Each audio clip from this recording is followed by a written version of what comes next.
गुरुः साक्षात् परब्रह्म तस्मै श्रीगुरवे नमः।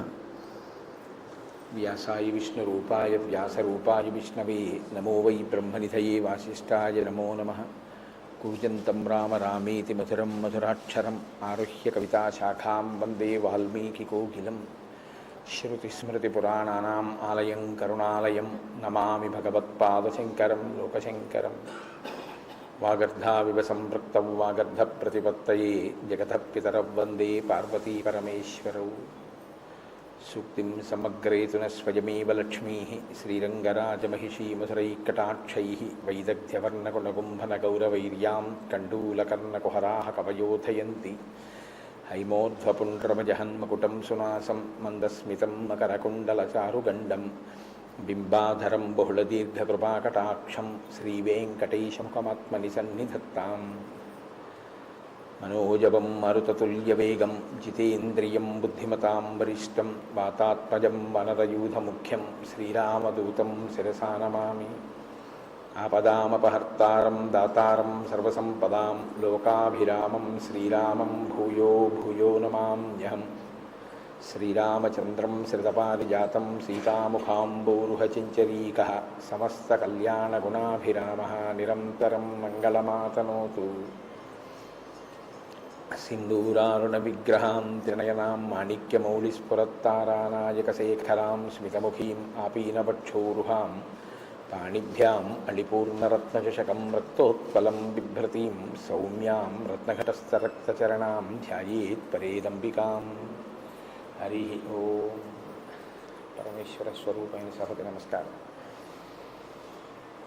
ఆదో పూజ్యో గణాధిపః అని ఆర్యోక్తి అంటే మొట్టమొదట పూజింపబడవలసినటువంటి దైవం వినాయకుడు. ఎందుచేత ఆయన్ని అలా ప్రారంభంలో పూజ చేయవలసి ఉంటుంది అంటే ఆయన విఘ్నకారకుడు, అలాగే విఘ్న నాశకుడు. ఆయనే విఘ్నాల్ని కల్పిస్తాడు, ఆయనే విఘ్నాల్ని నశింపచేస్తాడు. అదేమిటంటే విఘ్నాల్ని నశింపచేస్తారన్నారు బాగుంది, కానీ విఘ్నాల్ని కల్పిస్తాడన్న మాట అంత సమంజసంగా ఉంటుందా అంటే అలా ఎందుకుంటుంది ఆ తత్వంలో అన్న విషయాన్ని మీరు ఇప్పుడు నేను చెయ్యబోయే ప్రసంగంలో తెలుసుకుంటారు. సాధారణంగా ఎప్పుడైనా సరే ఏదైనా కార్యక్రమం ప్రారంభం చేస్తే తప్పకుండా మనందరం చెప్పవలసినటువంటి శ్లోకం ఒకటి ఉంటుంది. ఏదైనా ఒక పెద్ద కార్యాన్ని ప్రారంభం చేసే ముందు, ఆ రోజు దినచర్యని ప్రారంభం చేసే ముందు పూజా కార్యక్రమంలో మొట్టమొదటి పూజలో మొదట చెప్పవలసిన శ్లోకం సుముఖశ్చైకదంతశ్చ కపిలో గజకర్ణకః లంబోదరశ్చ వికటో విఘ్నరాజో వినాయకః ధూమకేతుర్గణాధ్యక్ష బాలచంద్రో గజాననః వక్రతుండ శూర్పకర్ణో హేరంబ స్కందపూర్వజః షోడశైతాని నామాని ఎప్పటే శృణుయాదపి విద్యారంభే వివాహే చ ప్రవేశే నిర్గమే తథా సంగ్రామే సర్వకార్యేషు విఘ్నస్తస్య న జాయతే. అది శ్లోకం. ఇందులో విఘ్నేశ్వరుడికి 16 నామాలు చెప్తారు. ఈ 16 నామాలు షోడశైతాని నామాని అని. అయితే మీరు ఒక విషయాన్ని జాగ్రత్తగా గమనించండి. విఘ్నేశ్వరుడికి ఎప్పుడూ కూడా 21 అంకె మీదే ఉంటాయి. ఏవైనా కూడా 21 అంకె మీదే ఉంటాయి. ఏకవింశతి పత్రాణి అని 21 పత్రులతో పూజ, అలాగే 21 రకాలైనటువంటి పుష్పాలతో పూజ, అలాగే 21 రకాలైనటువంటి 21 అంకె మీద 21 సంఖ్య మీద పిండి వంటల్ని కూడా చేసి నివేదన చేయడం అనేటటువంటి పద్ధతి ఉంది. కానీ ఈ శ్లోకంలో ఏమంటున్నారంటే షోడశైతాని నామాని ఎప్పటే శృణుయాదపి 16 అంకె గురించి మాట్లాడుతున్నారు. మేము విఘ్నేశ్వరుడి యొక్క 16 నామములు చెప్తున్నాం. ఈ 16 నామములను కూడా మీరు చెప్పండి అని చెప్పట్లేదు, మీరు చెప్తే మంచిది, చెప్పకపోతే కనీసం వినండి అంటున్నారు. ఎప్పటేత్ శృణుయాదపి, మీరు చెప్పగలిగి ఉండాలి ఈ 16 నామాలు. ఒకవేళ ఏ కారణం చేతనైనా ఏమండి మేము ఆ 16 నామాలు చెప్పలేము, మాకు నోరు తిరగదనో, లేకపోతే మేము ధారణ చెయ్యలేమనో, చూసి చదవడం కూడా మాకు చేత కాదనో అంటే ఇంట్లో ఈ 16 నామాలు చెప్పేవాడు తప్పకుండా ఉండాలి అని. ప్రతి ఇంట్లోనూ కూడా ఈ 16 నామాలు చెప్పబడాలి. చెబితే మిగిలిన వాళ్ళు వినాలి. అంటే ఈ శ్లోకాన్ని ప్రతిరోజు పైకే చదవాలి అని గుర్తు. ఇంట్లో మిగిలిన వాళ్ళు దీన్ని చదవలేరు అంటే ఇంటి యజమాని దీన్ని పైకి చెప్పాలి. చెప్తే మిగిలిన వాళ్ళు వినవలసి ఉంటుంది. కనీసం ఏంటంటే పూజ ప్రారంభం అవుతోంది అంటే వెళ్ళి అక్కడ నిలబడడం కష్టం కాదుగా. పూజ మధ్యలో ఏదైనా అంగం అంటే మాకు తెలియదండి, ఆ సమయానికి ఏదో పనిలో ఉంటాం, ఎలా పెడతాం అనొచ్చు. పూజ ప్రారంభం చేసి ఘంటారావం చేయగానే వెళ్ళి అక్కడ నిలబడడం పెద్ద విశేషం ఏం కాదు. కాబట్టి ప్రతిరోజు మనం ఈ 16 నామాలు చెప్పాలి. కనీసంలో కనీసం పెద్దలు చెప్తున్నప్పుడు వినాలి. 21 కదా విఘ్నేశ్వరుడికి అన్ని పూజకి వాడబడేటటువంటి సంఖ్య. మరి ఈ శ్లోకం దగ్గరికి వచ్చేటప్పటికి 16 అన్న మాట ఎందుకు వాడారు? షోడశైతాని నామాని. 21ని 16 ఎందువల్ల చేయవలసి వచ్చింది అంటే షోడశ కళా ప్రపూర్ణుడు చంద్రుడు. చంద్రుడికి 16 కళలు. 16 కళలు చంద్రుడికి ఉంటే మనిషి జీవితం కూడా షోడశ సంస్కారములతో ఉంటుంది. చిట్ట చివరి సంస్కారం అంత్యేష్టి సంస్కారం. 16 సంస్కారములు నడుస్తాయి మనిషికి. పుట్టుకకి పూర్వం తల్లి గర్భంలో ప్రవేశించినప్పుడు జరిగేటటువంటి సీమంతము అంటుంటారు. కానీ అసలు నిజానికి అది సీమన్నతోత్సవము అని చెప్పి ఆ పాపట భర్త తీస్తాడు. ఆ పాపట భర్త తీసేటటువంటి ఉత్సవానికి ఆ పేరు. అక్కడ ప్రారంభం చేసి శరీరం పడిపోయిన తరువాత చేసేటటువంటి అంత్యేష్టి సంస్కారంతో 16 నడుస్తాయి. మీరు ఒక పూజ చేశారనుకోండి, షోడశోపచార పూజ, 16 ఉపచారములు తప్పకుండా ఈశ్వరుడికి నడవాలి. ఎట్టి పరిస్థితుల్లోనూ ప్రతిరోజు 16 ఉపచారములతోటి పూజ చేయాలి ఇంట్లో. అసలు న్యాయంగా కొన్ని వేల ఉపచారాలు, అన్ని నాకు చేత కావండి 64 ఉపచారాలు, 64 కూడా నేను చేయలేనండి 16 ఉపచారాలు, 16 కూడా నా వల్ల కాదండి 5 ఉపచారాలు, పంచసంఖ్యోపచారిణి 5 కూడా చేయలేనండి క్షమార్పణ లేదు. గృహస్థాశ్రమంలో 5 ఉపచారాలు తప్పకుండా చేయవలసింది. ప్రతి ఇంటిలోనూ కూడా దేవతార్చన జరిగినప్పుడు 5 ఉపచారములతో సింహాసనం అర్చింపబడాలి. గంధ, పుష్ప, ధూప, దీప నైవేద్యములని ఈ 5 జరగాలి. కాబట్టి ఇప్పుడు 16 అంకె మీద చెప్తున్నారు. షోడశోపచార పూజ 16 అంకె. అలాగే ఇప్పుడు 16 తీసుకొచ్చారు. అవన్నీ ఉపచారాలు, కళలు, సంస్కారములు కాబట్టి 16 చెప్పారా? ఇంతకన్నా ఏమైనా ఉందా అంటే మీరు చూడండి, ఎప్పుడైనా పెద్దల దగ్గరికి వెళ్ళి మీరు నమస్కారం చేస్తే ఒక ఆశీర్వచనం ఉంటుంది. శతమానం భవతి శతాయు పురుష శతేంద్రియ ఆయుష్ దేవేంద్రియే ప్రతిష్టతి. 100 సంవత్సరములు జీవించదవుగాక. ఎందుకంటే కలియుగంలో ఆయు ప్రమాణం 100 సంవత్సరాలు. 100 సంవత్సరముల పూర్ణాయుర్దాయమును పొందెదువుగాక అని ఆశీర్వచనం. కానీ యథార్థానికి మీరు ఎప్పుడైనా ఎవరికైనా అభ్యున్నతిని కోరారనుకోండి, వాళ్ళు అభివృద్ధిలోకి రావాలి అని మీరు మనస్ఫూర్తిగా కోరుకున్న వారైతే మీరేం చేయవలసి ఉంటుందంటే వీరికి 16 కటాక్షింపబడుగాక అని కోరుకోవాలి. ఏమిటా 16? మీరు చాలా జాగ్రత్తగా జ్ఞాపకం పెట్టుకోండి. ఇది మీరు సంకల్పం చేస్తారు. అసలు యథార్థానికైతే గురువు ఏం చేస్తారో తెలుసా అండి? ఎదురుగుండా చేసే ఆశీర్వచనం కాదు. తాను భగవదర్చన చేసినప్పుడు, తన సింహాసనాన్ని అర్చన చేసినప్పుడు ఈశ్వరుణ్ణి అడుగుతాడు. ఈ 16 ఫలానా వారికి కృప చెయ్యి సర్వేశ్వర అని అడుగుతాడు. గురువుగారి యొక్క భక్తి చేత, ఆయన చేత అర్చింపబడిన పరమేశ్వరుడు ఆయన ఎవరి కొరకు సంకల్పం చేశారో వారికి ఆ అభ్యున్నతిని ఇస్తాడు. ఇవి 16 అడుగుతారు. ఈ 16 ధర్మ, అర్థ, కామ, మోక్ష, భక్తి, జ్ఞాన, వైరాగ్యములు.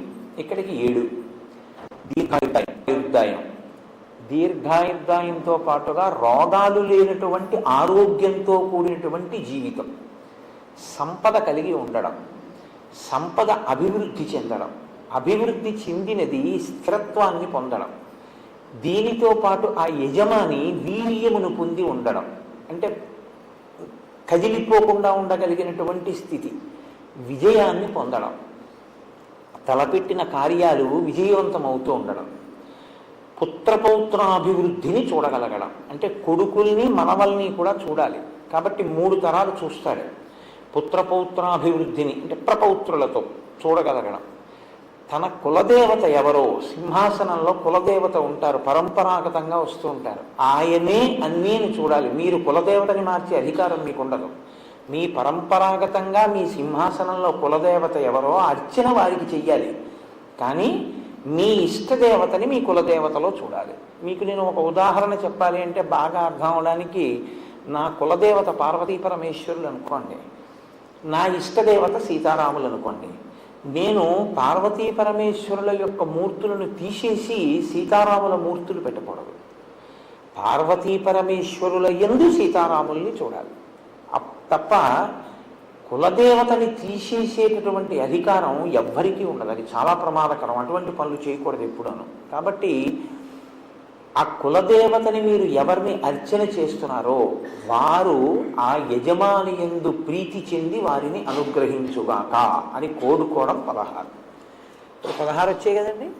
కాబట్టి ఈ 16 యజమానికి దొరకాలి అని కోరడం. యజమాని అంటే మీరు ఒకటి గుర్తుపెట్టుకోండి, యజమాని అంటే ఇంగ్లీష్లో ఓనర్ అన్న శబ్దంతో కాదు, యజ్ఞము చేయువాడు యజమాని అని. అంటే ప్రతివాడు యజ్ఞం చెయ్యాలి అని. కాబట్టి అటువంటి యజమానికి ఈ 16 కలగాలి అని కోరుకోవడం పూర్ణమైనటువంటి ఆశీర్వచనం. కాబట్టి ఇప్పుడు షోడశైతాని నామాని 16 నామములు ఎందుకు చెప్తున్నామంటే పరిపూర్ణమైన ఆశీర్వచనము కొరకు. ఈ 16 సిద్ధించడానికి ఏవి విఘ్నాల రూపంలో అడ్డొస్తున్నాయో, ఏవి ప్రతిబంధక రూపంలో వస్తున్నాయో వాటిని తొలగించి ఈ 16ంటిని సిద్ధింపజేయగలిగినటువంటి వాడు గణపతి. కాబట్టి ఇటువంటి మహానుభావుణ్ణి మేము ఇవాళ ప్రార్థన చేస్తున్నాం. ఇవాళ అంటే ప్రతిరోజు అని దాని అర్థం. అది మేము 16 నామములు చెప్పినప్పుడు మొట్టమొదటి నామంతో ఆయన ఏమని పిలుస్తున్నాం? సుముఖ. సుముఖ అంటే మంచి ముఖమున్నవాడు. సంస్కృతంలో ముఖము అన్న మాటకి నోరు అని కూడా అర్థం. సుముఖ అంటే మంచి ముఖం. ముఖము ఎప్పుడు వస్తుంది? పుట్టుకతో వస్తుంది. విఘ్నేశ్వరుడు యొక్క పుట్టుక ఎలాగా? ఆయన పుట్టుక ఒక స్త్రీ గర్భవాసం చేసి జన్మించిన వాడు కాదు. అమ్మవారు ఆవిడ సుమంగళి, అందున నిత్య సుమంగళి, నిత్య యవ్వనంలో ఉండేటటువంటి తల్లి. అటువంటి తల్లి కనుక ఎప్పుడూ పసుపు రాసుకుని ఉంటుంది ఆవిడ. ఎప్పుడూ పసుపు రాసుకుని ఉండేటటువంటి అమ్మవారు ఒకానొక రోజున తన ఒంటి మీద ఉన్న పసుపు నెలిచి ముద్ద చేసి ప్రాణప్రతిష్ఠ చేసింది. ఇప్పుడు విఘ్నేశ్వరుడు యొక్క మొదటి స్వరూపం నరవినాయకుడు. అంటే నరుడు ఎలా ఉంటాడో అలాగే పుట్టారు ఆయన. ఇప్పటికీ చిదంబరంలో ఒక చోట, అలాగే మనకి రాక్ఫోర్ట్ టెంపుల్ అని ఉంటుంది ట్రిచి, ఆ రాక్ఫోర్ట్ టెంపుల్లోనూ నరవినాయకుని యొక్క రూపాలు ఉన్నాయి. కానీ గుర్తుపట్టడం కష్టం. వినాయకుడు మనకి ఇంకొకలా అలవాటైపోయి నరవినాయకుడిని గుర్తుపట్టరు ఎవరు. ఇప్పుడు అమ్మవారు పసుపు ముద్దతో మొట్టమొదట వినాయకుడిని ప్రతిష్ఠ చేసింది, అందులోకి తీసుకొచ్చింది తేజస్. అందుకే అప్పటి నుంచి ఇప్పటి వరకు కూడా వినాయకుడు ఆవాహన ఎందులోకి అవుతాడు తొందరగా అంటే పసుపు ముద్దలోకే. 2 తమలపాకులు అక్కడ పెట్టి అందులో పసుపు ముద్ద పెట్టి బొట్టు పెట్టి మీరు ప్రార్థన చేస్తే విఘ్నేశ్వర తేజస్ అందులోకి ప్రవేశించేస్తుంది. ఎందుకంటే అమ్మ మొదట అలాగే సృష్టించింది. ఇప్పుడు ఆయన మొదటి రూపంలో ఆయన నరుడు కదండి. మొదటి రూపంలో నరుడైన వాడి ముఖం నరముఖం. మరి గజముఖం ఎక్కడి నుంచి వచ్చింది? పరమశివుడు నరముఖాన్ని తొలగించాడు, గజముఖాన్ని పెట్టాడు. మనకి వినాయక వ్రత కల్పం కథలో ఏం చెప్తారంటే, ఏదో పరమేశ్వరుడు ఎక్కడికో వెళ్ళాడు, ఇంటికి వచ్చాడు, పార్వతీదేవి లోపల బయట కాపుగా పెట్టింది, నువ్వెవరివన్నాడు, నేను కాపలా ఉన్నాను లోపలికి వెళ్ళొద్దని ఆయన అన్నాడు, వీళ్ళిద్దరికీ దెబ్బలాట వచ్చింది, యుద్ధం జరిగి త్రిశూలంతో తలకై తీసేశాడు అంటారు. పార్వతీదేవి ఏడిచింది, అందుకని తీసుకొచ్చి గజముఖాన్ని పెట్టాడు. అలాగ కథల్ని మీరు అలాగే చెప్పేస్తే పిల్లలకి వాళ్ళకి ఏమవుతుందంటే ఏదో భక్తికి నమస్కారం చేస్తారు కానీ వాళ్ళకి అనుమానం ఉండిపోతుంది. మీరేమో మంత్రపుష్పంలో ఈశాన సర్వ విద్యానాం ఈశ్వర సర్వభూతానాం బ్రహ్మాధిపతి బ్రహ్మణోధిపతి బ్రహ్మ శివో మే అస్తు సదాశివోం అని సమస్త విద్యలకు ఆలవాలం పరమశివుడని చెప్పి తన ఇంటి ముందు తన భార్య ఒంటి మీదున్న పసుపు తీసి ముద్ద చేసి ప్రాణప్రతిష్ఠ చేసి సృజించిన స్వరూపం తన కుమారుడే ఎదురుగుండా ఉన్నవాడని తెలుసుకోలేనటువంటి వాడు పరమశివుడే. దెబ్బలాట పెట్టుకుని పిల్లాడి తలకాయ తీసేస్తాడా? ఏమిటన్నా కథ? అది కాదు దాని అర్థం. కొంచెం జాగ్రత్తగా మీరు అర్థం చేసుకోవాలి. గజాసురుడు అని ఒక రాక్షసుడు ఉండేవాడు. గజాసురుడు అన్న రాక్షసుడు లోకాలన్నిటినీ బాధ పెడుతున్నాడు. నువ్వు ఎలా చనిపోతావురా అంటే, నా ముఖం ఉన్నవాడు చంపితే నేను చచ్చిపోతానన్నాడు. కాబట్టి ఇప్పుడు ఏనుగు ముఖంతో పిల్లవాడు రావాలి. నిన్న నరసింహస్వరూపంతో పైన సింహం కింద మనుష్య శరీరం ఉండి నరసింహస్వామి ఎలా వచ్చారో అలా ఏనుగు ముఖం కింద నరుడి యొక్క శరీరంతో ఒక స్వరూపం రావాలి. కాబట్టి పరమశివుడు ఏమనుకున్నాడంటే, అమ్మవారి ఒంటి మీద ఉన్న పసుపుతో తయారు చేయబడిన వాడు కాబట్టి సాక్షాత్ శక్తి సంపన్నుడు. ఇటువంటి పిల్లవాడికి ఏనుగు ముఖం ఉంచితే గజాసుర సంహారం జరుగుతుంది. అందుకని ఆయన ఆ తలకాయని తొలగించి ఉత్తరాభిముఖంగా అమంగళకరంగా తల పెట్టుకుని నిద్రపోతున్న ఏనుగు ఎక్కడైనా ఉంటే దాని తల తెంచి తీసుకురామన్నాడు. అది కైలాస పర్వత సానువుల్లో పడుకునుంది ఒక ఏనుగలాగా. దాని తల కోసి తీసుకొచ్చారు. అప్పుడు ఆ తల ఈ పిల్లవాడికి పెట్టి ప్రాణప్రతిష్ఠ చేశారు. చేస్తే ప్రాణప్రతిష్ఠ అంటే జీవం పోశారు. ఇప్పుడు ఆ పిల్లవాడికి ఏనుగు ముఖం వచ్చింది. ఇప్పుడు ఏనుగు ముఖంతో ఉన్న పిల్లవాడు గజాసుర సంహారం చేశాడు. గజాసుర సంహారం చేశాడు కాబట్టి మీరు నేను సంతోషంగా ఉండగలుగుతున్నాం. వాడు అంత ప్రమాదకరమైన వ్యక్తి ఆ గజాసురుడు. కాబట్టి సుముఖ, మంచి ముఖం ఉన్నవాడు అంటే ఏమిటి దాని అర్థం? ఆయన ఆ ముఖాన్ని లోకం కోసం ఉంచుకుని గజాసుర సంహారం చేసి మిమ్మల్ని నన్ను రక్షించినటువంటి వాడు. కాబట్టి అసలు ఆ ముఖం ఉంచుకోవడమే మన కొరకు తప్ప, లేకపోతే అసలు ఆయన ముఖం అది కాని కాదు. మనందరిలాగే ఆయన నరముఖంతో చాలా అందంగా కూర్చుని ఉండేవాడు. ఆయన ఏనుగు ముఖం పెట్టుకున్నాడు అంటే మన కోసం తన తల తీయించుకుని ఏనుగు తలకాయని పెట్టుకున్నవాడు. లోకం కోసం ఇంత గొప్ప పరిశ్రమ చేసిన వాడి ముఖం కన్నా సుముఖం ఇంకేముంటుంది? కాబట్టి సుముఖ కాదు. సుముఖ అన్న మాటకు అర్థం ఏమిటంటే, అందంగా ఉన్న ముఖం సుముఖం కాదు. ఏ ముఖము ప్రేమని కలిగి ఉంటుందో, ఏ ముఖము ప్రసన్నమై ఉంటుందో, ఏ ముఖము సంతోషముతో ఉంటుందో దానికి సుముఖమని పేరు. కొంచెం జాగ్రత్తగా పట్టుకున్నారో లేదో. ప్రేమని కలిగి ఉండాలి, సంతోషంతో ఉండాలి, ప్రసన్నంగా ఉండాలి. శుక్లాంబరధరం విష్ణుం శశివర్ణం చతుర్భుజం ప్రసన్నవదనం ధ్యాయేత్. ఆయన ప్రేమ కలిగి ఉంటాడు. ఎందుకని? అమ్మ అందం మనం ఎప్పుడైనా చూస్తామా? మా అమ్మగారు అంత అందంగా ఉండరండి అని లోకంలో ఏ నీచుడైనా అంటాడా? అమ్మ అందం అంటే ఏమిటి? అమ్మతనమే అందం. మా అమ్మ సౌందర్యం కన్నా లోకంలో ఎక్కడా ఉండదు. సౌందర్యము అన్న మాటకు అర్థం కాలగతిలో నశించిపోయేటటువంటి బాహ్యమైనటువంటి అందం కాదు. ఆవిడ పెద్దదవుతూ నేను పెద్దవాడిని అవుతుంటే ఆవిడ ప్రేమంతా నా మీదే పెట్టుకుని ఆవిడ చచ్చిపోయేటప్పుడు కూడా, ఒరే నీ ఒళ్ళో తలపెట్టుకు చచ్చిపోతాను రా అని అడిగింది. అటువంటి తల్లి ఉందే, అది సౌందర్యం.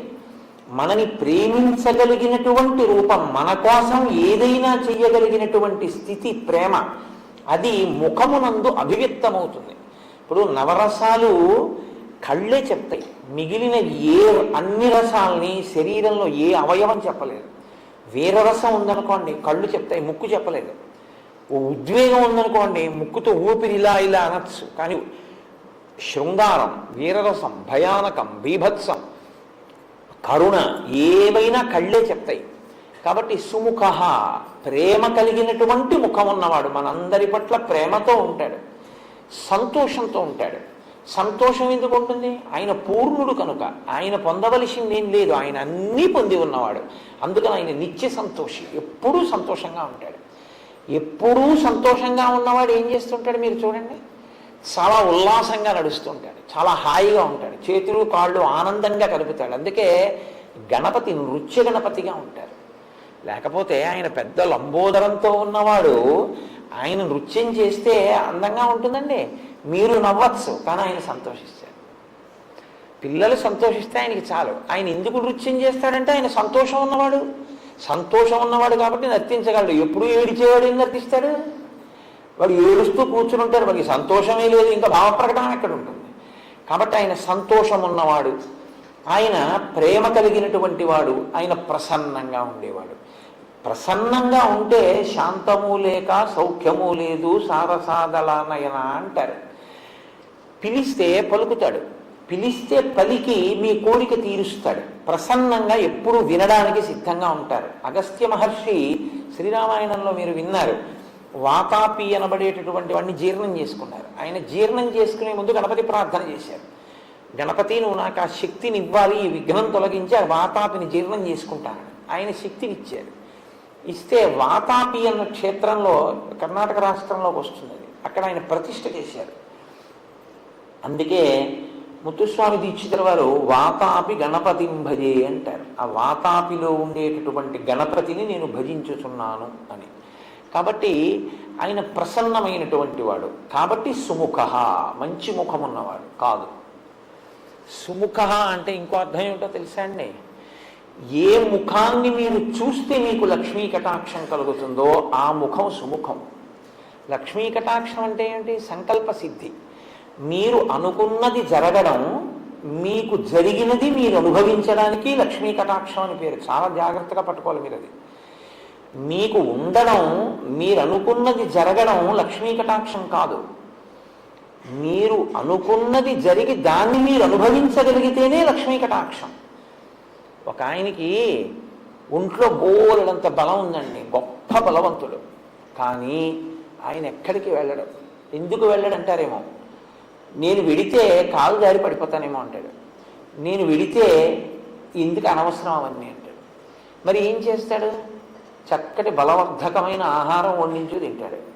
పొద్దున్నే లేచి సాముగరిడీలు చేస్తాడు. వ్యాయామం తప్పు కాదు, శరీరాన్ని నిలబెట్టుకోవాలి. మంచి వ్యాయామం చేస్తాడు, తింటాడు, పడుకుంటాడు, కూర్చుంటాడు, అంతే. ఇంకెందుకు పనికిరాదు. ఆ బలం ఏం చేస్తుంటాడు? ఏమీ చేయడు. పనికొచ్చేలా ఏం ఖర్చు పెట్టాడు. ఇప్పుడు ఆయనకి బలం ఉందేమో కానీ ఆయన బలం ఉత్తమ గతుల కొరకు ఉపయోగించుకున్నాడు. ఇప్పుడు ఆ బలంతో 108 ప్రదక్షిణాలు చేస్తూ ఉంటానండి నేను గుడికి అన్నాడు అనుకోండి. నేను ఈశ్వరుడి పల్లకి పడతానండి, నేను దేవాలయాన్ని శుభ్రం చేస్తూ ఉంటానండి వెళ్ళి. వారంలో ఒకరోజు నేను వెళ్ళి గుడిని శుభ్రం చేస్తాను. నాకు కాకినాడలో విశ్వేశ్వర స్వామి వారి దేవాలయం అని ఒక శివాలయం, అందులో ఏపీఎస్ఆర్టీసీలో ఒక మంచి అధికారి ఆయన ఏం చేస్తూ ఉంటారంటే తెల్లవారుజామున వచ్చి చీపురు పట్టుకొచ్చి గుడెంతా తుడిచేస్తారు. ఆయన ఇంకేం వ్యాయామం చేయరు. ఆయన వ్యాయామం ఏమిటంటే పొద్దున్నే ఔపచారిక స్నానం కింద ఒంటి మీద నీళ్లు పోసుకుని చీపురు చాట అవి పట్టుకొని వస్తారు. వచ్చి మొత్తం గుడెంతా తుడిచేస్తారు. ఆయన గుడెంతా తుడిచేసి వెళ్ళిపోతారు. నాకు కాకినాడ పట్టణంలో ఇలా సేవ చేసేవాళ్ళు చాలామంది తెలుసు. చాలా దేవాలయాల్లో చాలామంది చేస్తుంటారు. ఎన్ని పేర్లు నేను చెప్పను. చాలా గొప్ప విషయం అది. కేవలం వ్యాయామం కాకుండా దేవాలయానికి వెళ్ళి దేవాలయంలో సేవ చేసి వస్తుంటారు. ఒళ్ళంతా చెమట పడుతుంది. వ్యాయామానికి వ్యాయామం, ఈశ్వర సేవ. ఈశ్వర సేవగా వ్యాయామం తప్ప శరీరాన్ని నిలబెట్టుకోవడానికి వ్యాయామంగా వాళ్ళు చేయరు. అది ఒక గొప్ప స్థితి. అంటే ఉన్నదాన్ని అనుభవించగలగడం. ఇంట్లో పదార్థం ఉంది, తను తినగలగాలి, ఆరోగ్యం ఉండాలి కదా. అందుకే కదా 16లో ఆరోగ్యం వచ్చింది. అప్పుడు అది లక్ష్మీ కటాక్షం కింద మారుతుంది. ఈ లక్ష్మీ కటాక్షాన్ని ఇంట్లో కృప చెయ్యగలిగినటువంటి రూపం మీరు ఇలా చూస్తే చాలు. మీకు ఇవ్వగలిగినటువంటి రూపం వినాయక స్వరూపం. ఎందుకో తెలుసా అండి? లక్ష్మీదేవి 5 స్థానాల్లో ఉంటుంది. ఆవిడకి 6వ స్థానం లేదు, ఇంకా 5 స్థానాలు ఆవిడకి. అందులో మొట్టమొదటి స్థానం ఏనుగు యొక్క కుంభస్థలం. అందుకే గజారోహణం చేయించారండి ఆయనకంటారు. ఏనుగు కుంభస్థలంలో లక్ష్మీదేవి ఉంటుంది. రెండవది ఆవు యొక్క వెనక తట్టులో లక్ష్మీదేవి ఉంటుంది. అందుకే గోపృష్ఠానికి నమస్కారం, గోముఖానికి నమస్కారం లేదు, గోపృష్ఠం. మూడవది తామర పువ్వుల్లో లక్ష్మీదేవి ఉంటుంది. అందుకే తామర పువ్వుని లక్ష్మీదేవికి పూజ విషయంలో ప్రత్యేకం వాడతారు. నాలుగవది బిల్వదళం. బిల్వదళం మీరు తీసి కళ్ళు మూసుగా ఉండకూడదు అని. ఇక్కడ బొట్టు పెట్టుకోకపోతే భర్తకి కలిసి రావలసినంత కలిసి రాదు. ఎందుకంటే ఇల్లాల్ని లక్ష్మీదేవిగా తీసుకొస్తారు. అందుకే చాలా గొప్ప సేవ ఏమిటో తెలుసా అండి? ఎవరింట్లోనైనా పెళ్ళైతే వాళ్ళు నిర్ధనులైతే ఆడపిల్లని అత్తవారింటికి కారులో దింపమని, వాహనం మీద ఆడపిల్లని మొట్టమొదటిసారి కాపరానికి తీసుకెళ్ళేటప్పుడు నడిపించి తీసుకెళ్ళకూడదు, ఆమెను లక్ష్మిగా ఇస్తారు. కాబట్టి లక్ష్మీదేవిని తీసుకెళ్తున్నారు కాబట్టి వాహనంలో తీసుకెళ్ళాలి. పిల్లతో పాటు ఆవు కూడా పెడుతుంది, అందుకే గోదానం చేస్తారు. కాబట్టి వివాహం అయిపోయినటువంటి స్త్రీ సువాసిని యొక్క పాపట ప్రారంభ స్థానమునందు బొట్టు పెట్టుకోబడేటటువంటి ప్రదేశం లక్ష్మీస్థానం. కాబట్టి ఇప్పుడు ఈ 5 లక్ష్మీ స్థానాలు. ఇందులో మొదటిది ఏనుగు యొక్క కుంభస్థలం. ఇప్పుడు ఆయన ఏనుగు ముఖంతో ఉన్నాడు. మీరు లేవగానే ఒకసారి వినాయకుడి యొక్క ముఖాన్ని చూశారనుకోండి, ఇలా ఆయన ముఖాన్ని చూసినంత మాత్రం చేత మీకు లక్ష్మీ కటాక్షం కలుగుతుంది. ప్రతిరోజు వినాయకుడి ముఖం చూస్తే చాలు. ఎవరి ముఖం చూస్తే మీకు కలిసి వస్తుందో అది కాకపోతే సుముఖం ఇంకెవరిది సుముఖం అవుతుంది. ఇవాళ లేచి ఎవరి ముఖం చూశానో అంటారు. కాబట్టి అలా చూడగలిగిన ముఖమేదో అది సుముఖం. కాబట్టి సుముఖ తారు కాదు, ఇంకో అర్థం. ఒక్క వినాయకుడికి ఒక గమ్మత్తైనటువంటి అనుబంధం ఒకటి ఉంది లోకంలో. అందుకే వినాయకుడి మీద పెద్దలు ఎప్పుడైనా ప్రార్థన చేస్తే ఈ శ్లోకం చెప్తూ ఉంటారు. శ్రీకాంతో మాతులో యస్య జననీ సర్వమంగళ జనక శంకరో దేవ తం వందే కుంజరాననం అని చెప్తారు. ఇది చాలా గమ్మత్తైన శ్లోకం నిజంగా. ఎందుకంటే ఎప్పుడైనా నమస్కారం చేస్తే ఆయన తల్లి సంబంధం చెప్తారు, తండ్రి సంబంధం చెప్తారు. ఒక్క వినాయకుడికి మాత్రం మేనమామ గారితో మొదలెడతారు. శ్రీకాంతో మాతులో యస్య, మాతులో అంటే మేనమామ, నీ మేనమామ శ్రీకాంతుడు. శ్రీకాంతుడు అంటే శ్రీ అంటే లక్ష్మీదేవి యొక్క భర్త, నీకు మేనమామ. కాబట్టి ఇప్పుడు వినాయకుడికి మేనమామ అంటే వినాయకుడి యొక్క తల్లి పార్వతి, పార్వతి యొక్క సోదరుడు విష్ణువు. ఎక్కడుంది అలాగా? అలా ఎక్కడైనా మీరు చూశారా? సోదరి సోదరుడు అంటే స ఉదర, ఒక కడుపు నుంచి పుడితే, ఒక్కసారి పుడితే వాళ్ళని సోదర సోదరి అంటారు. నారాయణ నారాయణి, వీళ్ళిద్దరూ పార్వతీదేవి విష్ణుమూర్తి అన్నా చెల్లెళ్ళుగా పుట్టినట్టు మీరు ఎక్కడన్నా చదివారా? మరి ఎలా చెప్తున్నారు ఈ శ్లోకం? మేనమామని పుట్టారు వాళ్ళిద్దరూ అన్నా చెల్లెళ్ళు. అసలు ఇంకా యథార్థం మాట్లాడితే స్త్రీ రూపంలో విష్ణు ఉంటే పార్వతీదేవి, పార్వతీదేవి పురుష రూపంలో ఉంటే విష్ణుమూర్తి. అందుకే ఇద్దరూ అలంకార ప్రియత్వం. కనుక ఇప్పుడు శ్రీకాంతో మాతులో యస్య, ఎప్పుడు పుట్టారు వాళ్ళిద్దరు? ఒక్కసారి. భాగవతంలో కృష్ణ పరమాత్మ ఇక్కడ వసుదేవుడికి జన్మించినప్పుడే అక్కడ యశోదానందులకు ఆవిడ యోగమాయగా జన్మించింది. ఆవిడేమో దేవకీ వసుదేవుల దగ్గరికి వచ్చింది, ఈయనేమో నంద యశోదల దగ్గరికి వెళ్ళాడు. అక్కడ పుట్టిన ఆవిడ ఇక్కడికి వచ్చింది, ఇక్కడ పుట్టిన ఆయన అక్కడికి వెళ్ళాడు. ఇద్దరికీ ఒక్కరే తల్లిదండ్రులు నంద యశోదలు. కాబట్టి వాళ్ళిద్దరూ అన్నా చెల్లెళ్ళు. భాగవతంలో ఏమి తత్వంలో వాళ్ళిద్దరూ అన్నా చెల్లెళ్ళు. అందుకే మిగిలిన పేర్లు భార్యాభర్తృ సంబంధం చెప్తాయి. రుద్ర రుద్రాణి అంటే రుద్రుడు రుద్రాణి భార్యాభర్తలు, శివ శివాని భార్యాభర్తలు, భవ భవాని భార్యాభర్తలు, నారాయణ నారాయణి భార్యాభర్తలు గారు అన్నా చెల్లెళ్ళు. నారాయణ నారాయణి అన్నా చెల్లెళ్ళు అయితే ఇప్పుడు వైష్ణవము శైవము బంధుత్వం వచ్చింది. ఈ బంధుత్వంలో వినాయకుడికి మేనమామ విష్ణుమూర్తి, నీ మేనమామ విష్ణుమూర్తి, మేనమామల ముద్దు నీలైన ముద్దు. కాబట్టి ఇప్పుడు వినాయకుడికి నమస్కారం పెడితే విష్ణుమూర్తి ప్రీతి చెందుతాడు, ఎందుకంటే మా మేనల్లుడిని పూజ చేస్తున్నాడు వీడని. అత్తయ్యో లక్ష్మీదేవి. శ్లోకం దేంతో మొదలైంది? మంగళప్రదమైన శ్రీకారంతో మొదలైంది. శ్రీకాంతో మాతులో యస్య, విష్ణువు అనుగ్రహం కావాలంటే వినాయకుడికి నమస్కారం పెట్టాలి. జనని సర్వమంగళ, ఆ తల్లి ఎవరు? ఆవిడ సర్వమంగళ, అన్ని మంగళములే చేస్తుంది ఆవిడ. అసలు ఆవిడే మంగళసూత్ర రూపంలో ఉంటుంది. అందుకే సర్వమంగళారాధన చేస్తే కానీ మంగళసూత్రం కట్టరుగా.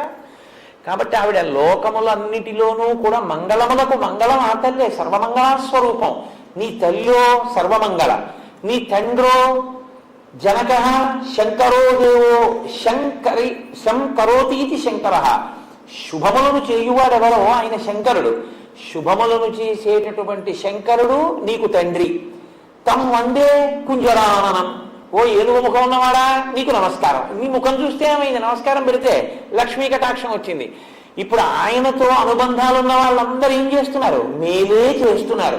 శ్రీకాంతో లక్ష్మీ భర్త, సర్వమంగళ మంగళసూత్రాన్ని కాపాడుతుంది, ఎప్పుడు మంగళాలిస్తుంది. శంకరో ఆయన ఎప్పుడు శంకరోతి, ఆయన శుభాలు చేస్తుంటాడు. నువ్వు అసలు చూస్తే శోభిస్తావు. పూజ్యరానన కాబట్టి ఇప్పుడు సుముఖ, నీకన్నా మంచి ముఖం ఉన్నవాడు ఎవరయ్యా? కాబట్టి సుముఖ కాదు, ఇంకో అర్థం. ఒక్క నామానికి ఎన్ని అర్థాలంటే ఎప్పటికి పోతాయి? 16 నామాలు. సరే, ఏదో ఎంతవరకు జరిగితే అంతవరకు. వీలైతే 16 ఏదో అలా ఒకసారి విహంగా వీక్షణం చేసేస్తాను. ఆకన్నా సుముఖ అంటే ఎప్పుడూ మాట్లాడకూడదు, అదే పనిగా మాట్లాడుతూ ఉండడం తప్పు. భూపసభాంతరాళముల పుష్కళ వాక్చతురత్వము ఆజి బాహాపటు శక్తియున్ ఇషమునందనురక్తియు ప్రకృతి సిద్ధ గుణంబులు సజ్జనాళికిన్. ఆయన్ని మామూలుగా మీరు ఎప్పుడన్నా చూస్తే ఏంటండి ఆయన ఏంటంటే ఆయనకేం తెలుస్తుందండి అలా ఉన్నాడు అనుకుంటారు. ఆయన సభలోకి వచ్చి కూర్చున్నాడు అనుకోండి, శారద నాలుక మీద నర్తిస్తుంది. అలా సభలో మాట్లాడగలగాలి. బయట అవసరం లేదనుకుంటే రూపాయిని ఎంత జాగ్రత్తగా ఖర్చు పెడతారో అంతకన్నా జాగ్రత్తగా మాట ఖర్చు పెట్టాలి. అవసరం లేదనుకుంటే మౌనంగా ఉండాలి. ఇది తెలిసి ఉంటే రెండు సాధిస్తాయి. మీరు ఎక్కడ మాట్లాడాలో అక్కడ మాట్లాడతారు, ఎవరి దగ్గర మాట్లాడకూడదో వాళ్ళ దగ్గర మాట్లాడకుండా ఉండగలుగుతారు. లోకంలో ప్రతి ప్రాణికి కూడా నోరు పైకుంటుంది, కళ్ళు పైకుంటాయి, కంటిని రెప్పలు మూస్తాయి, నోటిని పళ్ళని పెదవులు మూస్తాయి. కంటిని రెప్పలు మూసిన చూపులో రెప్పకి పాత్ర లేదు. నోటిని పెదవులు మూసిన పెదవులకి భాషలోనూ మాటలోనూ భాగం ఉంది. మీరు గమనించండి, రెప్ప చూడదు, పెదవి మాట్లాడుతుంది. కొన్ని మాటలు పెదవుల మీదే వస్తాయి. మా ఉందనుకోండి, పెదవులు కలపకుండా మా అనండి. నేను చిన్నప్పుడు మా పిల్లలతోటి అమ్మ అని పెదవులు కలపకుండా అనండ్రా అంటే వాళ్ళు చాలా ప్రయత్నించి అనలేకపోయేవారు. మీరు అనండి అనేవారు. వాళ్ళు చికాకు వచ్చి, ఏముందిలేనో తామలపాకు కింద పెరిగి మీద పెరిగిన అమ్మ అంటే కలవలేదుగా తామలపాకు అడ్డొచ్చింది అంటే నా మీద వాళ్ళు చాలా కోపడు, మీరు అన్నీ ఇలాంటి పనులు చేస్తారు నాన్నగారు. ఏదో పిల్లలతో అలా ఆటలాడుతున్నారు. సరే, అది వేరు విషయం అనుకోండి. కాబట్టి పెదవికి మాట యందు పాత్ర ఉంది. నోరు సమస్త ప్రాణులకు బయటికే ఉంటుంది, కప్పబడి ఉండదు. కానీ మీరు పెద్దలతో మాట్లాడుతున్నారు అనుకోండి, ప్రత్యేకించి గురువు గారితో మాట్లాడుతుంటే ఎప్పుడూ నోటిని ఇలాగే ఉంచి మాట్లాడకూడదు. ఎందుకంటే అలా మాట్లాడితే గబుక్కుని మీ నోటి తుంపర ఆయన మీద పడిందంటే మహాపచారం కిందకు వస్తుంది. అందుకని ఇలా పెట్టుకుని ఉండాలి, ఇలా పెట్టుకుని ఉండి మాట్లాడాలి. హనుమ ఎప్పుడు రాముడి దగ్గర ఇలా ఉంటారు. ఆజ్ఞాపాలక హనుమ అని ఎక్కువ మాట్లాడరు. లోకంలో ఎప్పుడు నోటి మీద చెయ్యి వేసుకుని ఉండే ప్రాణి ఏదో తెలుసా అండి? ఒక్క ఏనుగి. ఎందుకని? ఏనుగు తొండానికి కర్రము అని పేరు, చెయ్యి. ఒక్క ఏనుగు నోరు మాత్రం పైకి కనపడదు, నోటి మీద చెయ్యి అడ్డుంటుంది, ఇలాగ తొండం అడ్డుంటుంది. అంటే నోటికి చెయ్యి అడ్డు పెట్టుకుని అత్యంత వినయంతో మాట్లాడవలసిన చోట మాట్లాడతాడు. ఎప్పుడు నోటికి చెయ్యి అడ్డు పెట్టుకుని మౌనంగా ఉంటాడు. ఆయన కన్నా అంత గొప్ప ముఖంతో ఉండి, అంత విద్వాంసుడిగా, అంత మంచి ప్రవర్తన కలిగిన ముఖంతో ఉన్నవాడు లోకంలో ఇంకెవరున్నారు? ఆ ముఖంతో మనకు అంత నేర్పుతున్నాడు. కాబట్టి సుముఖ, ఎప్పుడూ మాట్లాడుతూ ఉండకు, మౌనం కూడా నేర్చుకో అని చెప్పడానికి ముఖమునకు చెయ్యి అడ్డు పెట్టుకున్నవాడు. అంటే నోటికి తొండం అడ్డు ఉంటుంది కాబట్టి సుముఖ. ఇన్ని అర్థాలు పెట్టారండి. సరే, అక్కడతో వదిలిపెట్టేశాను. ఇంకా సుముఖ ఏకదంతశ్చ, సుముఖశ్చైకదంతశ్చ అని కలిసిపోతుంది శ్లోకంలో. ఏకదంత అంటే ఒక్క దంతమే ఉన్నవాడు. ఏనుగుకి చాలా అందమైంది ఏది అంటే దాని దంతమే. దానికి 2 దంతాలు ఉంటాయి, ఇటుక దంతం ఇటుక దంతం తొండానికి.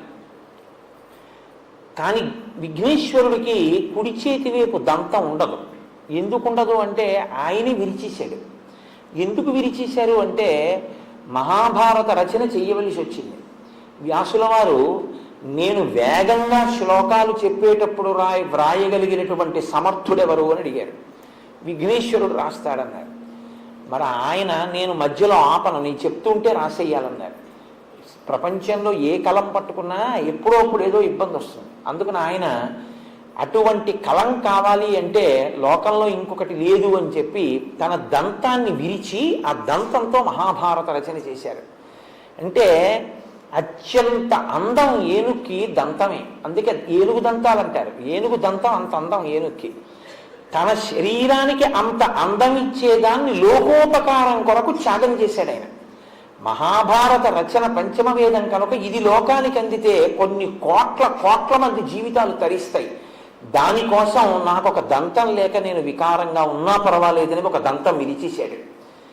ఎవరు సమాజ ప్రయోజనము కొరకు తనకి ఈశ్వరుడిచ్చినటువంటి విభూతిని నైవేద్యంగా పెట్టేస్తాడో వాడు చాలా గొప్ప వ్యక్తి. గొప్పతనం దానివల్ల వస్తుంది తప్ప కేవలం 2 దంతాలు ఉంచుకుని అందం కాదు. ఒక దంతాన్ని విరిచి మహాభారత రచన చేసిన మహానుభావుడు కాబట్టి 2 దంతాలు లేకుండా ఒక దంతం ఏమన్నా మహానుభావా నువ్వు ఇంత త్యాగం చేశావు అని ఏకదంతశ్చ, ఒక దంతం ఉండి మమ్మల్ని ఉద్ధరించిన వాడా, పంచమవేద రచన ఎందు సాయపడిన వాడా లేదు. ఇంకో అర్థం ఏంటో తెలుసా అండి, గజముఖాసుర సంహారం చేసినప్పుడు ఎన్ని అస్త్రములను ప్రయోగించినా ఆయన మరణించలేదు.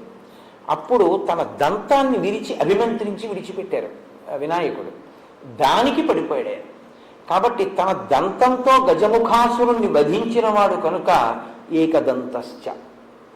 కాబట్టి ఇప్పుడు సుముఖశ్చైకదంతశ్చ కపిలో. కపిలో అంటే ఎర్రటి వర్ణం ఉన్నవాడు అని బాహ్యార్థం.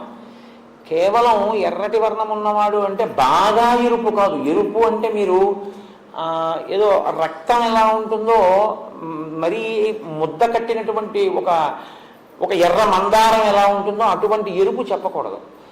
నలుపు జీరతో కూడిన ఎరుపు చెప్పాలి. అంటే దాన్ని కొంచెం మీకు అర్థమయ్యేటట్టుగా అనాలంటే డల్ రెడ్ అనొచ్చు.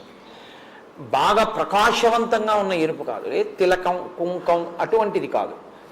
కొంచెం తక్కువ స్థాయిలో ప్రకాశించేటటువంటి ఎరుపు.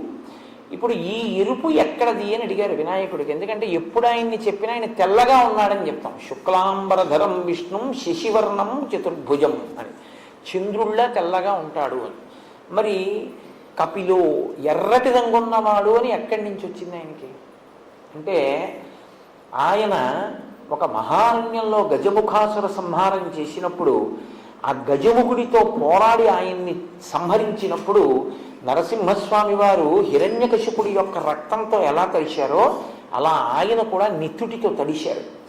ఆ నెత్తుటితో తడిసినప్పుడు తెలుపు మీద వచ్చి పడ్డ ఎరుపు వల్ల ఏర్పడినటువంటి మందమైన ఎరుపు రంగుతో ప్రకాశించినటువంటి స్వరూపం కపిలః. లోకం కోసం అటువంటి కాంతి పొందినవాడు కాదు. ఆ కపిల రూపం లోకానికో ధర్మాన్ని నేర్పింది. ఏమిటో తెలుసా అండి, ఈశ్వరుడికి కర్మయందు దోషమేమి ఉండదు. ఆయన లోకం కోసం ఒక కర్మ చేస్తాడు తప్ప పాంచభౌతిక శరీరంతో వచ్చి కర్మ అనుభవించడానికి వచ్చి పుణ్యపాపములనేటటువంటి కట్టుబాటుకి లొంగి చేసేవాడు కాదు. అయినా ఆయన తండ్రి గారిలాగే మర్యాదస్తుడు, పరమశివుడిలాగా. గజముఖాసుర సంహారం చేసిన తరువాత ఆయనకి బ్రహ్మహత్యా పాతకం వచ్చింది అన్నాడు. నిజంగా వస్తుందా? ఏం రాదు. కానీ లోకంలో ఒక బ్రహ్మహత్య, బ్రాహ్మణ స్వరూపంతో ఉన్నవాడు రాక్షసుడైనా బ్రహ్మరాక్షసుడైనా ఆయన్ని చంపడం వల్ల తనకి దోషం వచ్చింది కాబట్టి తొలగించుకోవడానికి రావణ సంహారం చేసిన తర్వాత రామచంద్రమూర్తి రామేశ్వరంలో శివలింగ ప్రతిష్ఠ చేసినట్టు ఈయన కూడా ఒకానొక చోట గజముఖీశ్వరుడు అని పేరు కలిగినటువంటి శివలింగ ప్రతిష్ఠ చేశారు. అలా శివలింగ ప్రతిష్ఠ చేసి లోకానికి ఒక ధర్మాన్ని నేర్పారు. మహాపాతకం నశించాలి అంటే శివలింగ ప్రతిష్ఠ చేయడం వినా లోకంలో ఇంకో మార్గం లేదు అని నేర్పినటువంటి వాడు కపిల స్వరూపంతో. కాబట్టి సుముఖశ్చైకదంతశ్చ కపిలో గజకర్ణకః. గజకర్ణకః అంటే ఏనుగు యొక్క చెవులు. అదేమిటండి, ఏనుగు ముఖం ఉన్నవాడికి ఏనుగు చెవులు, కాబట్టి ఏనుగు ముఖం ఉన్నవాడికి పిల్లి చెవులు ఎందుకు ఉంటాయి? అలా ఎందుకు చెప్పడం అంటే, మీరు కొంచెం జాగ్రత్తగా గమనిస్తే లోకంలో మీరు ఏ దేవతా స్వరూపం దగ్గరికి వెళ్ళి చూడండి, వాళ్ళ చెవులు మీకు కనపడవు. ఎందుకు కనపడవో తెలుసా? మొసలి పిల్లల్లో ఉంటాయి, అందుకే మకర కుండలాలు అంటారు వాటిని. ఇలా మొసలి పిల్ల ఎలా ఉంటుందో అలా ఇంతంత ఆభరణాలు ఇలా పెట్టేసుకుంటారు. మీరు ఏ దేవతా స్వరూపం దగ్గరికి వెళ్ళండి, మకర కుండలాలని ఇక్కడ పెట్టుకోవు దేవతా స్వరూపాలు. ఈ చెవులు ఇలా కప్పేస్తాయి.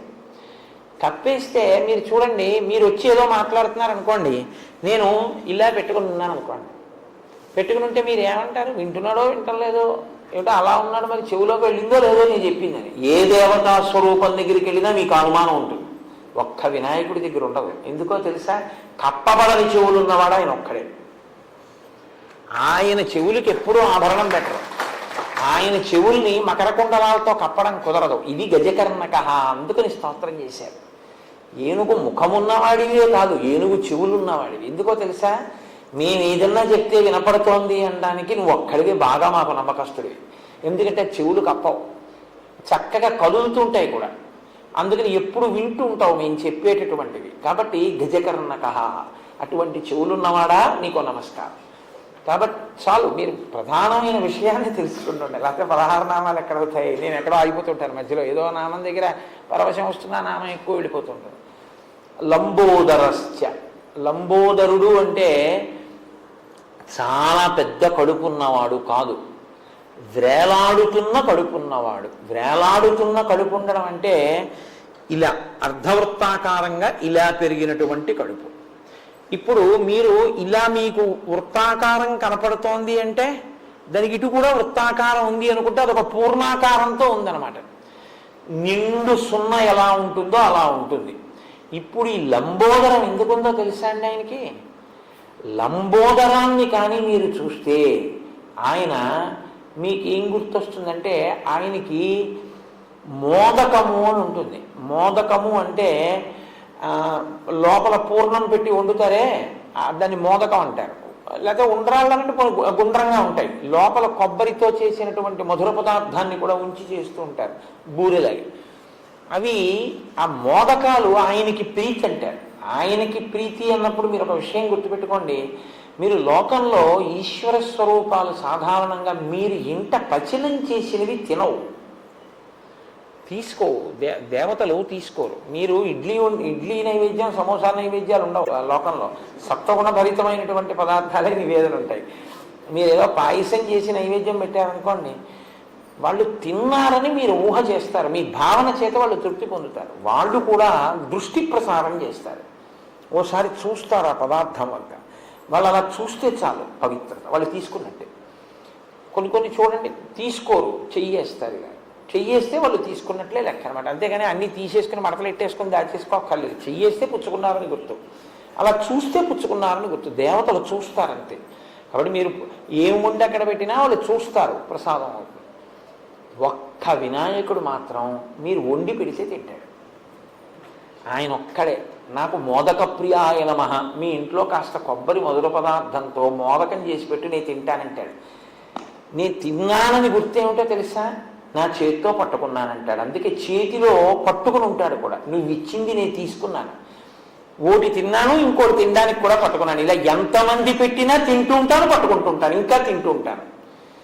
అంటే మీరు వండి పెట్టినది తినేటటువంటి అత్యంత సౌలభ్యం ఉన్న స్వరూపం లోకంలో వినాయకుడు ఒక్కడే.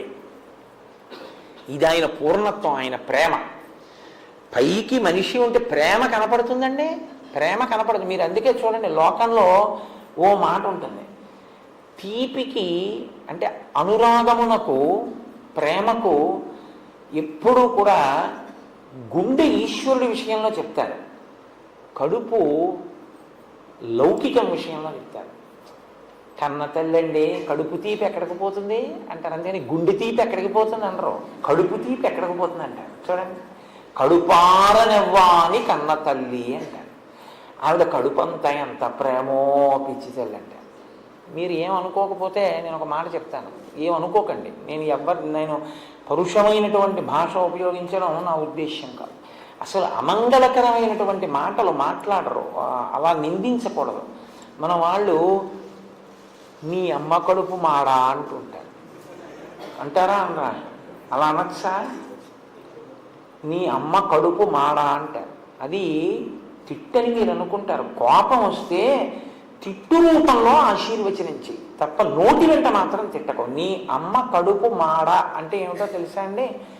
మీ అమ్మగారు బహుసంతానవతి అయి నీకు అనేక మంది అన్నదమ్ములు అక్క చెల్లెళ్లతో ఆవిడ 10 మందికి తల్లి అయి మీ నాన్నగారు ఆవిడికి 11వ సంతానమై వివాహ మంత్రంలో అడుగుతారు, భర్త 11వ సంతానం అవుతాడు, ఆవిడ అలా కాపాడుతుంది ఆఖరణ. అందుకని మీ ఇల్లు సంతోషంతో ప్రేమతో ఆనందంగా 10 మందితో ఎప్పుడూ సంతోషంగా ఉండాలి. మీ అమ్మగారు 10 మంది బిడ్డల్ని కని పిల్లల కోసం ఆవిడ పచ్చం చేస్తారు. పచ్చం చేసి కడుపు మార్చుకుంటుంది అమ్మ. పిల్లల కోసం పిల్లాడికి జ్వరం వస్తుంది. మొదట ఉపవాసం ఉండేది ఎవరంటే అమ్మే.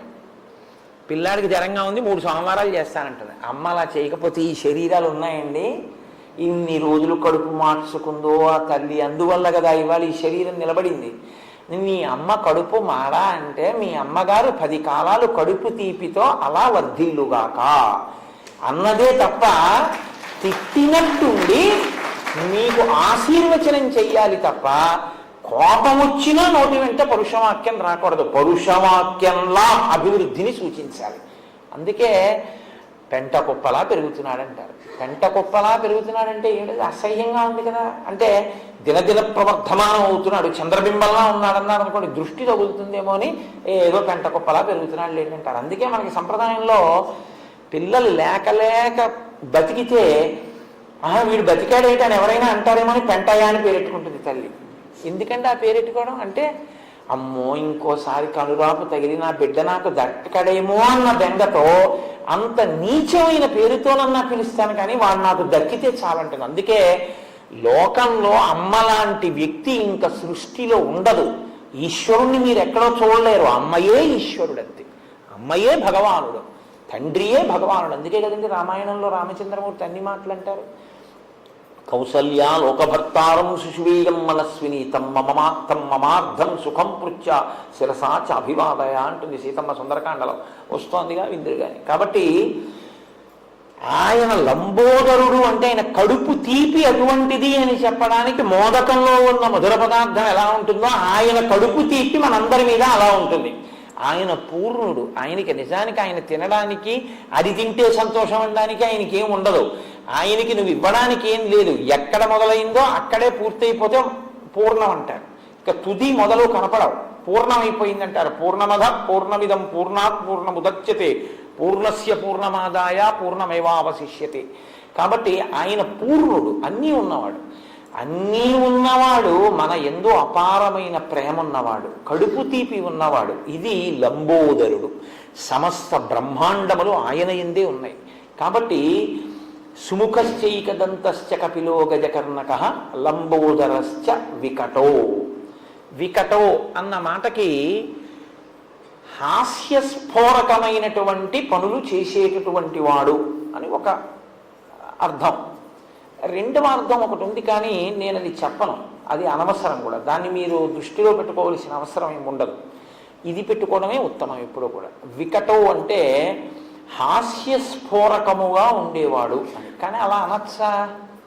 హాస్యస్ఫోరకంగా ఉండడం ఏమిటి అంటే విఘ్నేశ్వరుడు చేసేటటువంటి పనులు చాలా హాస్యస్ఫోరకంగా ఉంటాయి. అంటే నవ్వు పుట్టించేవిగా ఉంటాయి.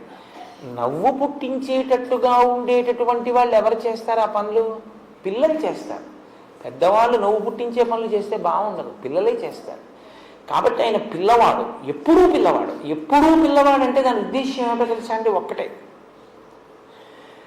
పిల్లవాడికి ఓ లక్షణం ఉంటుంది, ఇప్పుడే కోపం వస్తుంది, ఇప్పుడే మర్చిపోతాడు.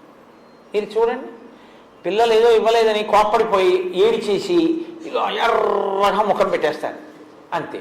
10 నిమిషాలు అవ్వదు, మీరు వాడిని ఎత్తుకుని ఇలా తీసుకెళ్ళి చూడు కాకి, నాన్న కాకే అంటే వాడు మర్చిపోయి కాకి అంటాడు మీతో. ఇప్పుడు కోపడతాడు, అప్పుడు మర్చిపోతాడు. అలా భక్తుల మీద కోపమే పెట్టుకోకుండా చేసిన దోషానికి శిక్షించి మళ్ళీ వెంటనే అనుగ్రహించే స్వరూపం ఏదుందో, అందుకే మీకు వినాయకుల్లో ఉన్న గొప్పతనం ఏమిటో తెలుసా అండి? కర్మ ఫలితంగా మీరు ఏదైనా ఆపదలో ఉన్నారనుకోండి, వినాయకుడి కాళ్ళు పట్టుకుంటే ఆయన ఏం చేస్తాడంటే ఆ ఆపద రూపంలో మీ కష్టంలో వ్యగ్రత కల్పించి తీసేసి మీకు శాశ్వత సుఖాన్ని ఇచ్చేస్తాడు. అది గణపతి యందు బాగా తత్వంలో ప్రకాశిస్తుంది. నేను మీకు ఒక ఉదాహరణ చెప్పవలసి వస్తే, కుంభకోణంలో ఒక విఘ్నేశ్వరుడు ఉన్నాడు. ఆయన్ని చెరుకు విఘ్నేశ్వరుడు అంటారు. ఎందుకనో తెలుసా అండి? ఆ దేవాలయం దగ్గర ఒకసారి షుగర్ ఫ్యాక్టరీలోకి వెళ్ళిపోతూ ఒక చెరకు లారీ ఆగింది. వినాయకుడు చిన్న పిల్లాడి రూపంలో వచ్చి ఓ చెరుక్కర్ర ఇవ్వా అని అడిగాడు. అడిగితే ఆ యజమాని అన్నాడు, ఇది పంచదార చేస్తే తీయగా ఉంటుంది, మామూలుగా తింటే చప్పగా ఉంటుంది అన్నాడు. అంటే చుట్టుపక్కల వాళ్ళు అన్నారు, ఎందుకే మాటలు, ఓ చెరుక్కర్ర పిల్లాడికి ఇవ్వడానికి, చూడవా ఎంత ముద్దుగా ఉన్నాడో, ఓ చెరుక్కర్ర అడిగితే అన్ని అబద్ధాలు చెప్తావా? అబద్ధాలు కాదండి, నిజంగా చెరుకు అటువంటిదే, పంచదార చేస్తే తీయగా ఉంటుంది, మామూలుగా తింటే చప్పగా ఉంటుంది, అందుకే ఇవ్వలేదన్నాడు. ఆహా అని ఆ పిల్లాడు వెళ్ళిపోయాడు. మర్నాడు అతనికి దానికి కావలసిన ద్రవ్యం ఇచ్చేటప్పుడు దాంట్లో ఉన్నటువంటి రసం ఎంత చూడడానికి ల్యాబ్ టెస్టింగ్కి ఎడతాయి శాంపిల్స్. వెళ్ళినప్పుడు అది చప్పగా ఉంది అని రిజల్ట్ వచ్చింది. రిజెక్ట్ చేసింది షుగర్ ఫ్యాక్టరీ, మాకొద్ది చెరుకని. అతను తెల్లపోయాడు. నిన్న ఒక పిల్లాడు వస్తే చెరుకు తింటే చప్పగా ఉంటుందన్నాను, అందుకే చప్పగా అయిపోయింది. ఇదేంటి చెరుకు చప్పగా అయిపోవడం ఏంటి? వెంటనే అతను ఏం చేశారంటే ఓ 10 చెరుక్కర్రలు పట్టుకెళ్ళి చూశాడు ఆ పిల్లాడి కోసం. పిల్లాడు కనపడలేదు, వినాయకుడు గుడి కనపడింది. పట్టుకెళ్ళి అక్కడ పెట్టేశాడు. పెట్టేసి వెళ్ళి మళ్ళీ కర్ర తీసి ఏదో పొరపాటు జరిగిందేమోనండి టెస్ట్ చేయండి అన్నాడు. తీయటి రసం వచ్చింది. ఇప్పటికీ చెరుకు వినాయకుడు అంటారు అక్కడ. ఆయనలో ఉన్న చాలా గొప్ప గుణం ఏమిటో తెలుసా అండి? ఉపాసన చేస్తే అనుగ్రహిస్తాడు. ప్రత్యేకించి మీరు ఇంక కిందకి పడిపోవడం తథ్యం, మీ కర్మ ఫలితం మీకు వచ్చేసి మీరు కిందకి వెళ్ళిపోతున్నప్పుడు మీరు వినాయకుడి కాళ్ళు కానీ పట్టుకున్నారనుకోండి, ఆయనకున్న గొప్పతనం ఏమిటో తెలుసా అండి? బాధని గబగబగా అనుభవింపచేసి చాదని లాగినట్టు లాగేస్తాడు పైకి, మళ్ళీ లాగేసి మిమ్మల్ని సమున్నత స్థితిలోకి తీసుకెళ్ళి నిలబెడతాడు. అది గణపతి యొక్క అనుగ్రహం. అలా ఉంటుంది. కావ్యకంఠ గణపతి మునిని ఒక మహాపండితుడు, మహావిద్వాంసుడు, భగవాన్ రమణుల శిష్యులు. ఆయన ఒకానొకప్పుడు కాశీపట్టణంలో వెళ్ళి అక్కడ కూర్చున్నారు. కూర్చుని గణపతి ముని తండ్రి గారు కూర్చుని ఉపాసన చేస్తుంటే ఆయనకి అకస్మాత్తుగా గణపతి విగ్రహంలోంచి ఒక పసిపిల్లవాడు పాకుతూ వచ్చి తొడ మీద చేతులు వేసి ఆయన్ని చూస్తున్నట్లు అనిపించింది. ఆయన ధ్యానంలో ఉన్నారు. ఇదేమిటి ఇలా అనిపిస్తోంది నాకు, ఎవరో పిల్లవాడు పాకి వచ్చి నా తొడ మీద చేతులేసి చూస్తున్నట్లుంది అని కళ్ళు తెరిచి చూశారు. నాకు గణపతి అనుగ్రహంతో గణపతి కొడుగ్గా పుడుతున్నారు అని నిర్ణయం చేసుకుని నాకు పురిటిమైలు వచ్చిందని ఆయన గుళ్ళోకి వెళ్లకుండా ఇంటికి వెళ్ళిపోయారు. అప్పుడు టెలిగ్రామ్లు అవి ఏం లేవు. ఇంటికి వెళ్ళిపోతే, ఎందుకంటే ఆయన యాత్రలో ఉన్నారు, ఎక్కడికని ఇస్తారు టెలిగ్రాము? వెళ్ళిపోతే ఆయనకి ధ్యానంలో ఎప్పుడు తొడ మీద ఒక పిల్లవాడు చేయవేసినట్టు అనిపించిందో అదే ముహూర్తంలో కొడుకు పుట్టాడు. ఆయనే మహావిద్వాంసుడయ్యాడు. కావ్యకంఠ గణపతి ముని అని మంత్రద్రష్ట అయ్యారు ఆయన. చిట్ట చివరి అవతార పరిసమాప్తి కూడా అలాగే చేశారు. తెలియక ఖర్గపూర్ అనుకుంటాను, గణపతి నవరాత్రులకు ఆయన వెడితే సాక్షాత్ వినాయకుడు లాంటి వారిని కూర్చోబెట్టి ఆయనకే గణపతి పూజ చేసేసి ఉద్వాసన మంత్రం చెప్పేశాడు అర్చకుడు పొరపాటున. యజ్ఞేన యజ్ఞమైదంత దేవాహత్తాని ధర్మాన్ని ప్రథమాన్యాసన్ అన్నాడు వెళ్ళిపోమ్మని. అంటే మూర్తిని కదిపేస్తాం కదా, అంతే. ఆయన శరీరం వదిలేశాడు. మంత్రభాగమేనండి, దాని శక్తి చూపిస్తుంది. కాబట్టి గణపతి చాలా గొప్పగా అనుగ్రహిస్తాడు, మహానుభావుడు వినాయకుడు.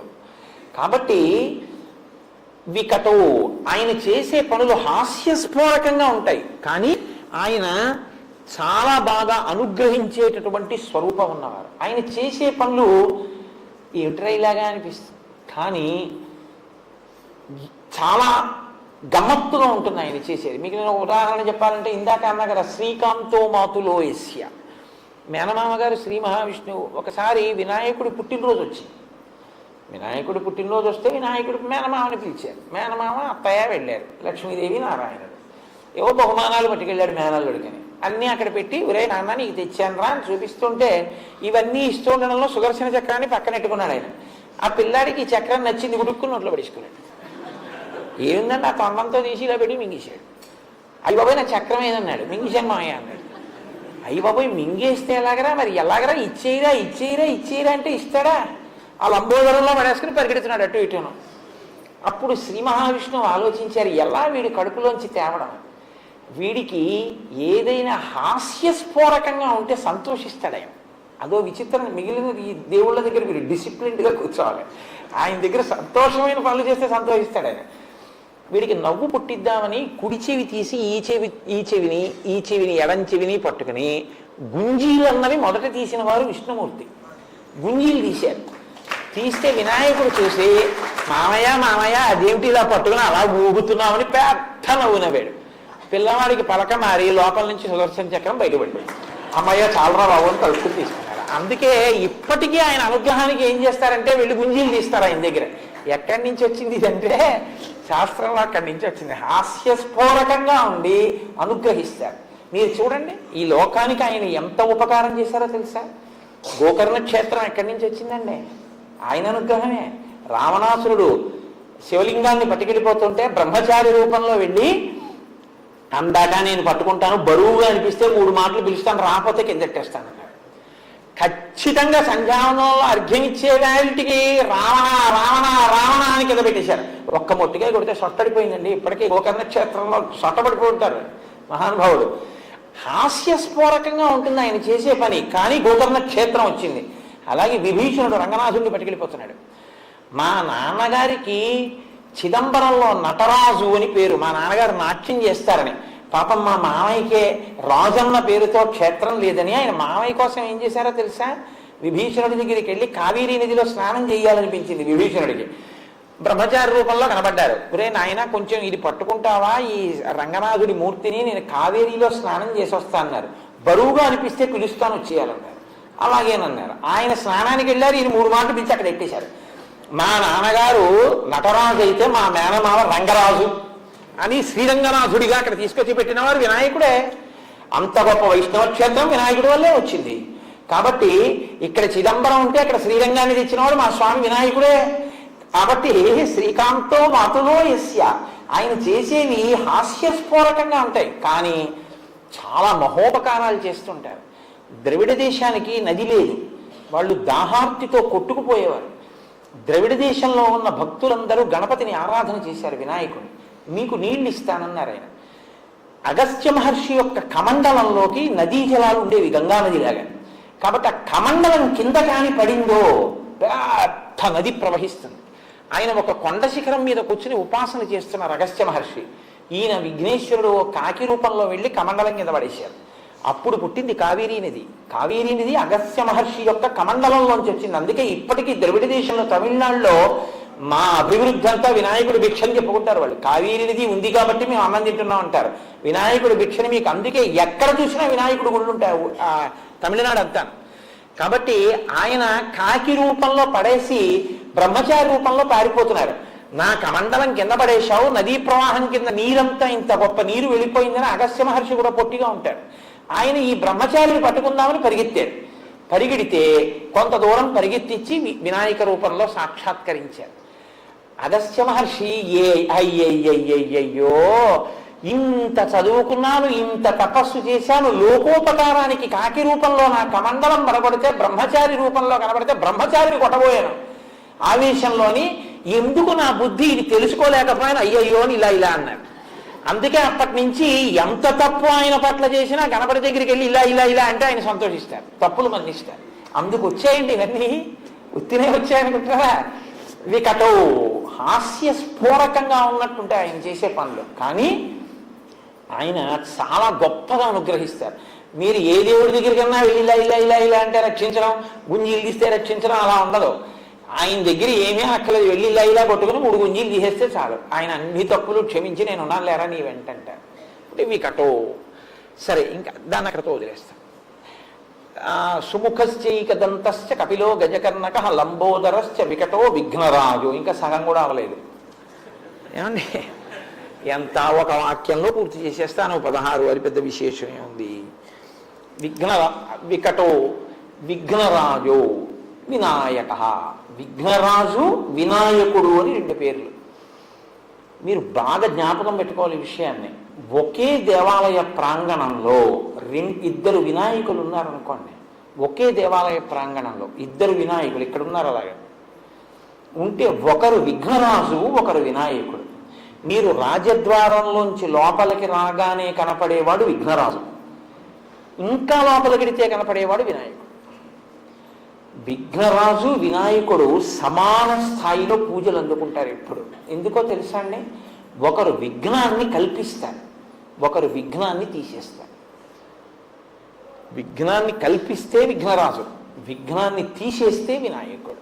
అదేమిటంటే కల్పించడం ఎందుకండి అని మీకు అనుమానం రావచ్చు. విఘ్నాన్ని ఎందుకు కల్పిస్తారో తెలుసా అండి? మిమ్మల్ని ఏదైనా మీరు చేసినటువంటి గత జన్మలలోని పాపకర్మ మహోగ్రమైన రూపంతో తరువుకొచ్చి మీకు ఏదైనా చాలా ఉగ్రమైన ఫలితాన్ని ఇవ్వబోతుంటే చిన్న ప్రతిబంధకంగా అడ్డొచ్చి తీసేస్తాడు. ఏదో మీరు చాలా ముఖ్యమైన పని మీద వెళ్ళాలి, ఒక పెద్ద లారీ ఒకటి అడ్డొస్తుంది. అమ్మ బాబోయ్, ఇప్పుడు ఈ లారీ వెళ్తుందా మనం పెడతామా అనుకుంటాం, 10 హారలు కొట్టేస్తాం, ఆ లారీ వెళ్ళిపోతుంది, మీరు వెళ్ళిపోతారు. చాలా పెద్ద ఉపద్రవాన్ని చిన్న ప్రతిబంధకంగా చేసి తీసేస్తాడు ఆయన విఘ్నరాజు. మీకు ఆ కల్పించినటువంటిది విఘ్నరాజ స్వరూపం, మీ పాపాన్ని తీసేసి విఘ్నాన్ని తీసేసేది వినాయక స్వరూపం కాదు. ఇంకొక అర్థం ఏమిటో తెలుసా అండి? లోకాన్ని పాడు చేయాలని, మిమ్మల్ని వ్యక్తి స్థాయిలో మిమ్మల్ని పాడు చేయాలని, విశాల పరిధిలో దేశాన్ని పాడు చేయాలని ప్రయత్నించే వాళ్ళ ప్రయత్నాలకు విఘ్నం కల్పించి మిమ్మల్ని రక్షించేవాడు విఘ్నరాజు. ఆ రక్షణ పరిపూర్ణం చేసి మీకున్నది మీకుంచి మిమ్మల్ని కాపాడేవాడు వినాయకుడు. అందుకని ఒక దేవాలయంలో ఇద్దరుంటే చాలా గొప్ప విషయం. ఇద్దరికీ నమస్కారం చేయడం, ఇద్దరికీ పూజ చేయడం విశేష ఫలితాన్ని ఇస్తుంది. కాబట్టి విఘ్నరాజో వినాయక కాదు కాదు. ఇంకొక అర్థం ఏమిటో తెలుసా అండి? మీకు గుర్తు చేస్తాడు తప్పు జరిగిందని. నేను ఎన్ని ఉదాహరణలు నేను చెప్పను, ఏదో ఒకటి చెప్తాను. చూడండి, వెల్లూరు ఉంది ఆంధ్రప్రదేశ్ బోర్డర్లో, తిరుపతి చిత్తూరు డిస్ట్రిక్ట్. ఆ వెల్లూరు దగ్గర షేన్పెక్కం అని ఒక ఊరు. ఆ ఊర్లో 11 మంది వినాయకులు భూమి లోపలికి ఉన్నారు. వాళ్ళు పైకి రాలేదు. ఏకాదశ రుద్రుల్లాగా ఏకాదశ వినాయకులు స్వయంభూ 11 మంది. ఒకానొకప్పుడు మరాఠాకి చెందినటువంటి ఒక రాజు అటుగా వెళ్ళిపోతున్నాడు. ఒక రాత్రి వేళ వెళ్ళిపోతుంటే ఆయన రథం తాలూకా ఇరుసు విరిగిపోయి ఆగిపోయింది. అరే, ఇంత రాత్రి వేళ రథం ఇరుసు విరిగిపోయింది ఏమిటి అని కిందకి దిగితే కాళ్ళకి తడిగా తగిలింది. ఏదో ఏమిటి కాళ్ళకి తడిగా తగిలింది అని దీపం తెప్పించి చూశాడు. నెత్తుటి మడుగు ఉంది. ఆయనకి అర్థం కాలేదు, నెత్తుటి మడుగు ఏమీ కనపట్టలేదు, ఇరుసు విరిగిపోయింది. ఏమిటి ఇలా జరిగింది అని ఆ పక్కనే తెల్లవారితే కానీ మరి వచ్చి బాగు చేయరు కదండి, ఊరు బయట పడుకున్నాడు. ఆయనకి కల్లో వినాయకుడు వచ్చాడు. వచ్చి ఇక్కడే భూమి లోపల తల ఒక్కటి కొద్దిగా పైకి ఉండేటట్టుగా 11 స్వరూపాలతో నేనున్నాను. ఎన్నడూ ఎవ్వరూ వెళ్ళని మార్గంలో నువ్వు వెళుతూ నీ రథ చక్రం నా తల మీదకి ఎక్కింది, నా తల చిట్లి నెత్తురు కారింది. జరిగిన పొరపాటు జరిగింది, అందుకే రథం ఇరుసు విరిగిపోయింది. నీవు రాజు కనుక ఈ 11 మంది మూర్తులకి దేవాలయం కట్టు, కానీ మూర్తులు మాత్రం లోపలికే ఉంటాయి, తలలు కనపడతూ అని చెప్పారు. ఇక్కడ దేవాలయం కట్టారు. ఆ షేన్పెక్కం ప్రత్యేకించి కంచికామకోటి పీఠాధిపతులుగా ఉండేవారు. నడిచే దేవుడిని పేరుగాంచినటువంటి చంద్రశేఖరేంద్ర సరస్వతి స్వామి వారికి చాలా పట్టు. ఆయనకి ఆ వినాయకుడికి నేను కొబ్బరికాయలు కొట్టి వెడతాను అని సంకల్పం చేసుకున్నారు. ఎప్పుడు ఆయన అటువైపుగా వెళ్ళిపోతూ ఆయన ముందు వెళ్ళిపోతున్నారు నడిచి. వెనకాతల ఇప్పుడు కంచికామకోటి పీఠానికి ఆధిపత్యం వహిస్తున్న జయేంద్ర సరస్వతి, ఇప్పుడు ప్రస్తుతం గుంటూరు విజయవాడలోనే ఉన్నారు ఆయన. జయేంద్ర సరస్వతి స్వామి వారు వెనకాల ఏనుగు మీద వస్తున్నారు. పరమాచార్య స్వామి వారి షేన్పెక్కం దాటి ముందుకు వెళ్ళిపోయారు. ఆ దేవాలయం దగ్గర దాకా వచ్చేటప్పటికి జయేంద్ర సరస్వతి స్వామి వారికి ఏనుక్కి వెర్రెక్కింది. అది ఎవరి మాట వినకుండా వెర్రి ఎక్కి అది ఎవ్వరి మాట వినకుండా గిర్ర గిర్ర గిర్ర గిర్ర తిరుగుతోంది. ఏనుగు అలా తిరగబడిన, ఏనుగు వ్యగ్రతను పొందిన ఏదో విషయాన్ని సూచిస్తోందని గుర్తు. అప్పుడు పట్టుకోలేకపోయారు ఆ ఏనుగుని ఎవ్వరు, అందరూ భయపడిపోయారు. పైనేమో స్వామివారు ఉన్నారు. ఏ ప్రమాదం జరుగుతుందో అని ముందుకు వెళ్ళిపోయిన పరమాచార్య స్వామి వారి దగ్గరికి పరిగెత్తారు. పరిగెత్తే స్వామి ఇలా జరిగిందన్నారు. ఏం చెయ్యం, ఏనుగుని ఏం చేసినా ఆగట్లేదు, పైనున్న జయేంద్ర సరస్వతికి ప్రమాదం జరుగుతుందేమో, పడిపోతారేమో అని, తొండంతో లాగేస్తుందేమో అని భయపడుతున్నామని. అంటే ఆయన అన్నారు, నా వల్ల అపరాధం జరిగింది, నేను ఇటువైపు వెడుతూ షేన్పెక్కంలో కొబ్బరికాయలు కొట్టి వెడతాను అనుకున్నాను. మరిచిపోయాను అని వెనక్కి వచ్చి ఏనుగుని ఎవ్వరూ ఏం చేయకుండా అలా వదిలేయండి అన్నారు. అది అలా గిర్ర గిర్ర తిరుగుతోంది. ఆయన వచ్చి విఘ్నరాజో వినాయక కాదు, వినాయక అంటే అర్థం ఏమిటో తెలుసా అండి? దాని వ్యతిరేకార్థంలో వి అన్న అక్షరం సంస్కృతంలో సమర్థిస్తుంది, వ్యతిరేకిస్తుంది కూడా. విచిత్రము అన్నాను అనుకోండి, విశేషమైన చిత్రము అని. విధవ అన్నాను అనుకోండి, భర్త లేనిది అని వ్యతిరేకార్థం ఇస్తుంది, సమర్థిస్తూ అర్థం ఇస్తుంది. వినాయకుడు అంటే తన మీద నాయకుడు లేనివాడు అని, తానే నాయకుడు. కాబట్టి అంత శ్రేష్టమైన నాయకుడు వినాయకుడు. కాబట్టి విఘ్నరాజో వినాయక. ఎక్కడి దాకా వచ్చాను? సుముఖశ్చైకదంతస్య కపిలో గజకర్ణక లంబోదరశ్చ వికటో విఘ్నరాజో వినాయక. ధూమకేతు, ఆయనకి ధూమకేతు అని ఒక నామం. ధూమకేతు అంటే తోక చుక్క అని అర్థం. తోక చుక్క దర్శనీయం కాదుగా.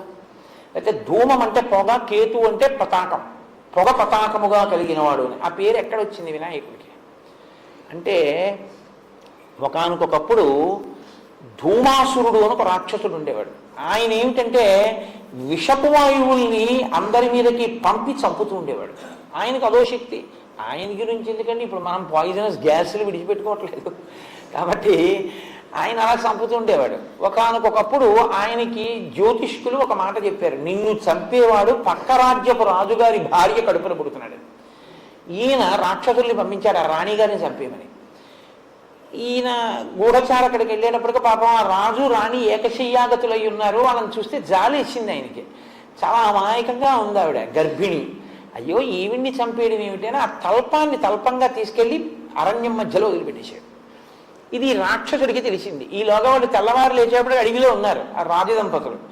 వాళ్ళు వెంటనే వినాయకుడిని ప్రార్థన చేశారు, ఈశ్వరా నువ్వు కాపాడి మమ్మల్ని కృప చేయని. వెంటనే ఆవిడ కడుపులోంచి పిల్లవాడి రూపంలో విఘ్నేశ్వరుడు వచ్చి ఆవిడ తొడ మీద కూర్చున్నాడు. ఈ రాక్షసుడు ధూమాసురుడు వాళ్ళిద్దరినీ చంపుదామని చంపలేదు గూఢచారం తెలుసుకుని అడవి మధ్యలోకి వెళ్ళాడు. వెళ్ళి ఆ విషపు గాలిని తన అస్త్రంగా ప్రయోగించాడు. వినాయకుడు అలాగే కూర్చుని అదంతా తను పుచ్చేసుకున్నాడు. పుచ్చేసుకుని మళ్ళీ కొత్తగా అస్త్రం ఎందుకు ప్రయోగించడం అని ఈ పుచ్చుకున్న విషపు గాలిని తిరిగి ఆయన మీదకి ప్రయోగించాడు. ఆయన తిరిగి ప్రయోగిస్తే ఆ రాక్షసుడు మరణించాడు. కాబట్టి ధూమమును కేతముగా అంటే తన యొక్క జెండాగా కలిగి ధూమాసురుణ్ణి చంపినవాడు కాబట్టి ధూమకేతు. కాబట్టి సుముఖశ్చైకదంతశ్చ కపిలో గజకర్ణక లంబోదరశ్చ వికటో విఘ్నరాజో వినాయక ధూమకేతుర్గణాధ్యక్ష. గణాధ్యక్ష అంటే గణము అంటే ఒక సంఘము అని. ఏదో జంతు గణము అన్నాను అనుకోండి, జంతువులన్నీ అందులోకి వస్తాయి. మనుష్య గణము అన్నాను అనుకోండి, మనుష్యులందరూ అందులోకి వస్తారు. దేవతా గణములు అన్నాను అనుకోండి, దేవతలందరూ అందులోకి వస్తారు. ఆయా సమూహములు అని. ఆయన గణపతి అంటే గణములకు పతి. ఎన్ని గణములు ఎన్ని సమూహములు ఈ లోకంలో ఉన్నాయో అన్నిటికీ పతి అంటే పొందబడవలసిన వాడు అని. పతి అంటే ఆయనని పొందుతుంది స్త్రీ, దాంతో పరిపూర్ణత్వాన్ని సాధించుకుంటుంది పతిని పొంది. కాబట్టి ఆయన వలన పూర్ణత్వాన్ని పొందుతుంది, బిడ్డల్ని పొంది. మనమందరం ఆ పతి మనకి గతి, ఆయన్ని మనం పొందుతాం. గణములన్నిటికీ లోకంలో ఉన్న సమస్త భూతముల చేత పొందబడవలసిన వాడు ఆయనే కాబట్టి ఆయన గణపతి.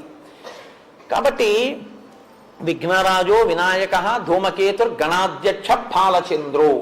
ఫాలచంద్రు అంటే పరమశివుడు ఎలా తన కిరీటం మీద ఆ శిరస్సు మీద చంద్రమౌళి అంటారు, తదియనాటి చంద్రబింబం ఎలా ఉంటుందో అటువంటి చంద్రరేఖని ధరిస్తాడో ఈయన కూడా చంద్రరేఖని ధరించేటటువంటి స్వరూపం ఉన్నవాడు.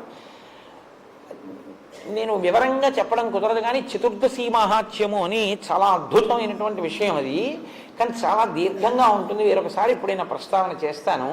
వినాయకుడే ఒకానొకప్పుడు చంద్రుణ్ణి ఆయన్ని చూసి నవ్వాడని, నిన్ను చూసిన వాళ్ళందరూ అపనిందల పాలవుతారంటే చూసిన వాళ్ళందరూ తిడుతుంటే చంద్రుడు సముద్రంలో పడిపోయాడు. మళ్ళీ క్షీరసాగర మండలంలో పైకి వచ్చాడు. అప్పుడే చతుర్దశి మహాత్మ్యం ఇచ్చాడు ఆయన. చతుర్దశి నాడు ఎవరైనా వినాయకుడిని పూజిస్తే విశేష ఫలితాలు వస్తాయి. పైగా ఆయన్ని కానీ మీరు విఘ్నేశ్వరుణ్ణి చూసి ఆయనకి ఏం అక్కర్లేదు, అందరూ పనికి మాలిందని ఏమంటారో ఒక గరికె పోగు, ఒక గరికె తీసుకొచ్చి ఆయనకి ఇచ్చారనుకోండి, మీకు ఆయన ఏమి ఇస్తాడో తెలుసా అండి? అష్టైశ్వర్యాలు ఇస్తాడు. అందుకే కర్ణాటకలో కన్నడ సంప్రదాయంలో పురంధరదాస్ గారని కీర్తనలు ఉన్నాయి. ఆయన లంబోదర లకుముకిరా అంటారు. అంటే అర్థం ఏంటంటే లంబోదరా నీవు లక్ష్మీకారకుడవురా, నువ్వు లక్ష్మిని ఇస్తావు మాకు. వాళ్ళ నాన్నగారు ఏం చేస్తారు, ఒక్కసారి జ్వాలాతోరణం అని ఆవిరిగడ్డి ధాన్యం అంతా మీరుచుకుని గడ్డి తీసుకొచ్చి కాల్చి దాని కింద 3 మాటలు తిప్పితే చాలు, యవసదనం కనబడకుండా ఆయన అనుగ్రహిస్తాడు. గరిక పట్టుకొచ్చి కాళ్ళ మీద వేస్తే చాలు, పొంగిపోయి అష్టైశ్వర్యాలు ఇస్తాడు ఈయన. కాబట్టి పాలచంద్రో గజానన, ఏనుగు యొక్క ముఖం ఉన్నవాడు. మళ్ళీ ఇది ఏమంటే మీరు ఇందాక చెప్పినట్టు సుముఖ అన్న దాంట్లోకి వస్తోంది. సుముఖలోకి ఏనుగు ముఖాన్ని అన్వయం చేసి చెప్పాను మీకు, కానీ ఇప్పుడు ప్రత్యేకంగా ఏనుగునే చెప్తున్నారు. ఏనుగునే ఎందుకు చెప్తారో తెలుసా అండి? ఏనుగు తలకి ఒక బుద్ధి ఉంది. ఏమిటి ఆ బుద్ధి అంటే, మీకు ప్రపంచంలో ఒక పెద్ద క్రేన్ ఉందనుకోండి, ఆ క్రేన్ని ఈ పెద్ద ఇనప స్తంభాన్ని ఎత్తు అన్నారనుకోండి, ఎత్తేస్తుంది. ఓ గుండు సూదిని కిందేసి ఓ క్రేను ఈ గుండు సూది తీయి అన్నారనుకోండి, అది తీయలేదు, దానికి సాధ్యం కాదు. గుండు సూదిని శ్రావణం అని ఉంటుంది, కంసాలి వారి దగ్గర ఉంటుంది, వాళ్ళు ఇలా పట్టుకుని ఎత్తుతారు. అదేమి కంటికి ఇలా తీసి ఇలా పెట్టుకుని వాచీలు బాగు చేసేవాళ్ళు చిన్న శ్రావణం పెట్టి కనపడని కూడా చిన్న చిన్నవి శ్రావణంతో తీసేస్తుంటారు. ఇలాగ ఆ శ్రావణంతో మీరు కింద ఉన్న చిన్న సూదిని తీయచ్చు, ఒక పెద్ద ఇనప స్తంభాన్ని ఎత్తండి, ఎత్తలేరు. ఏనుగు తన బుద్ధి వైభవం చేత ఇంటింటి కళ్ళు, కానీ తన బుద్ధితో కింద ఉన్నటువంటి చిన్న సూదిని పైకెత్తుతుంది, పెద్ద స్తంభాన్ని పైకెత్తుతుంది. పెద్ద పెద్ద దేవదారు దొంగలతోటి శత్రురాజుల యొక్క రాజద్వారాలకు ఉన్నటువంటి తలుపులు బదలగొడుతుంది. ఏనుగులకి ఇనప గొలుసులేసి ఇనప గొలుసుల మీద దేవదారు దొంగలు పెట్టి ఏనుగుల్ని పరిగెత్తిస్తారు. పరిగెడితే ఈ దేవదారు దొంగలు వెళ్ళి రాజద్వారాల్ని గుద్దుతాయి. ఆ కోట గుమ్మాలు అంతంత బలంగా ఉండేవి పూర్వం. కొన్ని నెలల పాటు ఏనుగులకి ఇనప గొలుసులేసి దేవదారు దొంగలతో గుద్దిస్తే తలుపులు బద్దలయ్యేవి, అప్పుడు కోటలోకి ప్రవేశించేవారు. కాబట్టి ఏనుగు బరువైన పని చేస్తుంది, తేలికైన పని చేస్తుంది. లోకంలో అంత పెద్ద శరీరం ఉన్న ప్రాణి ఏనుగు ఒక్కటే. ఇంత పెద్ద శరీరం ఉన్న ఏనుగు తన శరీరంతో చంపేస్తుంది దేన్నైనా. ప్రయత్నం అక్కర్లేదు, తన కాలుతో తొక్కేస్తే చాలు. తన కాలుతో తొక్కగలిగినటువంటి ఏనుగు తొక్కడం మానేసి తన మీద ఎక్కడానికి తానే సాధనం అవుతుంది. మీరు ఎప్పుడైనా గురువాయూరులో చూశారో లేదో, ఏనుగు కాలు ఇలా చాపి నించుంటుంది. నించుంటే ఆ తాడు పట్టుకుని దాని మోకాల్లోనూ కాలు పెట్టి గబ్బ గబ్బ గబ్బ గబ్బ పైకి ఎక్కేస్తారు. తొండం ఇలా చాపి ఎక్కించుకుంటుంది. కాళ్ళు 2 వెనక కాళ్ళు చాపి తోక పట్టుకుని కిందకి దిగిపోతుంటారు. అలా దిగిపోవడానికి అవకాశం ఇస్తుంది. కాబట్టి తన మీదకెక్కడానికి తానే సాధన అవుతుంది, తనని పొందడానికి తానే అనుగ్రహిస్తాడు వినాయకుడు. ఆయనే మిమ్మల్ని అనుగ్రహించి మిమ్మల్ని తన నెత్తి మీద ఎక్కించుకుంటాడు, అంత సులభుడు. కాబట్టి గజానన ఎంత పెద్ద పని చేస్తాడు. ఇదేమిట్రా నాకింత చిన్న పని అడగడం ఏమిట్రా అని అండో, మీకు ఎంత చిన్న పని చేసి పెడతాడు. కాదు, ఆయనకి గజముఖం ఎక్కడుంటే అక్కడ ద్వైపం అని పేరు. ద్వైపం అంటే ఏమిటో తెలుసా అండి? 2 అంచెలలో తింటే ద్వైపం అంటారు. మనందరం ద్వైపం కిందకు వస్తాం. అది ఉత్కృష్ట ప్రాణి అని గుర్తు. 2 అంచెల్లో తింటే అంటే ముందు చేత్తో పట్టుకుంటుంది, తర్వాత నోట్లో పెట్టుకుంటుంది తప్ప కళ్యపడి తింటే హీన ప్రాణి అని గుర్తు. ఒక కుక్క ఉందనుకోండి, అక్కడ ఏదో కనపడింది అనుకోండి, అమాంతం వచ్చి నోటితో గరిచేస్తుంది తప్పించి చేత్తో పట్టుకు తినదు. ఒక కోడి, కుక్క, పిల్లి, పంది ఏదైనా అంతే. ఒక్క ఏనుగు మాత్రం, కోతి మాత్రం, మనిషి మాత్రం, ఈ 3 ద్వైపాలు. వీళ్ళు చేత్తో పట్టుకుని తర్వాత నోట్లో పెట్టుకుంటారు. ఏనుగు చూడండి, పదార్థాన్ని చేత్తో పట్టుకుని తర్వాత ఇలా తిప్పి చక్కగా ఇలా నోట్లో పెట్టుకుంటారు. లోపలికి తీసుకునేటప్పుడు 2 అంచెలు, బయటికి విసిరేసేటప్పుడు 1 అంచె. ఏనుగు నీళ్ళని బయటికి విసిరేయాలనుకుంది అనుకోండి, లాగి 2 అంచెల్లో విసరదు, ఒక్కసారి జుమ్మని విసిరవతల పారేస్తుంది అంతే. చెయ్యి నాకెందుకనుకున్నా ఇచ్చేద్దాం అనుకుని సంకల్పం చేసినా, ఇవి ఇచ్చేద్దాం అనుకున్నాడు అనుకోండి, ఆలోచన మీద ఇచ్చేస్తాడంతే. ఇవ్వడంలో 1 అంచె, పుచ్చుకోవడంలో 2 మాటలు. 2 సార్లు ఆలోచిస్తే కానీ ఏది పుచ్చుకోడు. తీసుకునేటప్పుడు అంత ఆలోచించి తీసుకుంటాడు, ఇచ్చేసేటప్పుడు ఆలోచన లేకుండా ఇచ్చేస్తాడు. ఇది ఆయన గొప్పతనం. కాబట్టి ద్వైపం, అది గజముఖం కాదు. లోకంలో అన్ని ప్రాణులకు కూడా తోక అనేటటువంటిది హీనపక్షంగా ఉపయోగపడుతుంది. అందుకే ఓ సామెత, దాని తోకటు తిరుగుతున్నాడు అంటారు. తోకని ఎవరు పట్టుకోరు. పైగా మీకు లోకంలో ఇంకొక విచిత్రం ఏంటంటే, గోరు వెంట్రుక ఈ రెండు కూడా పరమ అమంగళప్రదాలు.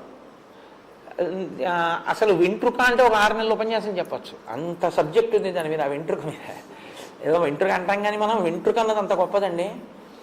లోకంలో ఎవరైనా పెద్దలు కానీ మీ ఇంటికి పలహారానికి కానీ భోజనానికి కానీ దేనికైనా వచ్చారనుకోండి, అన్నిటికన్నా జాగ్రత్త ఏంటంటే వెంట్రుక వెళ్లకుండా చూసుకోవాలి ఎప్పుడు.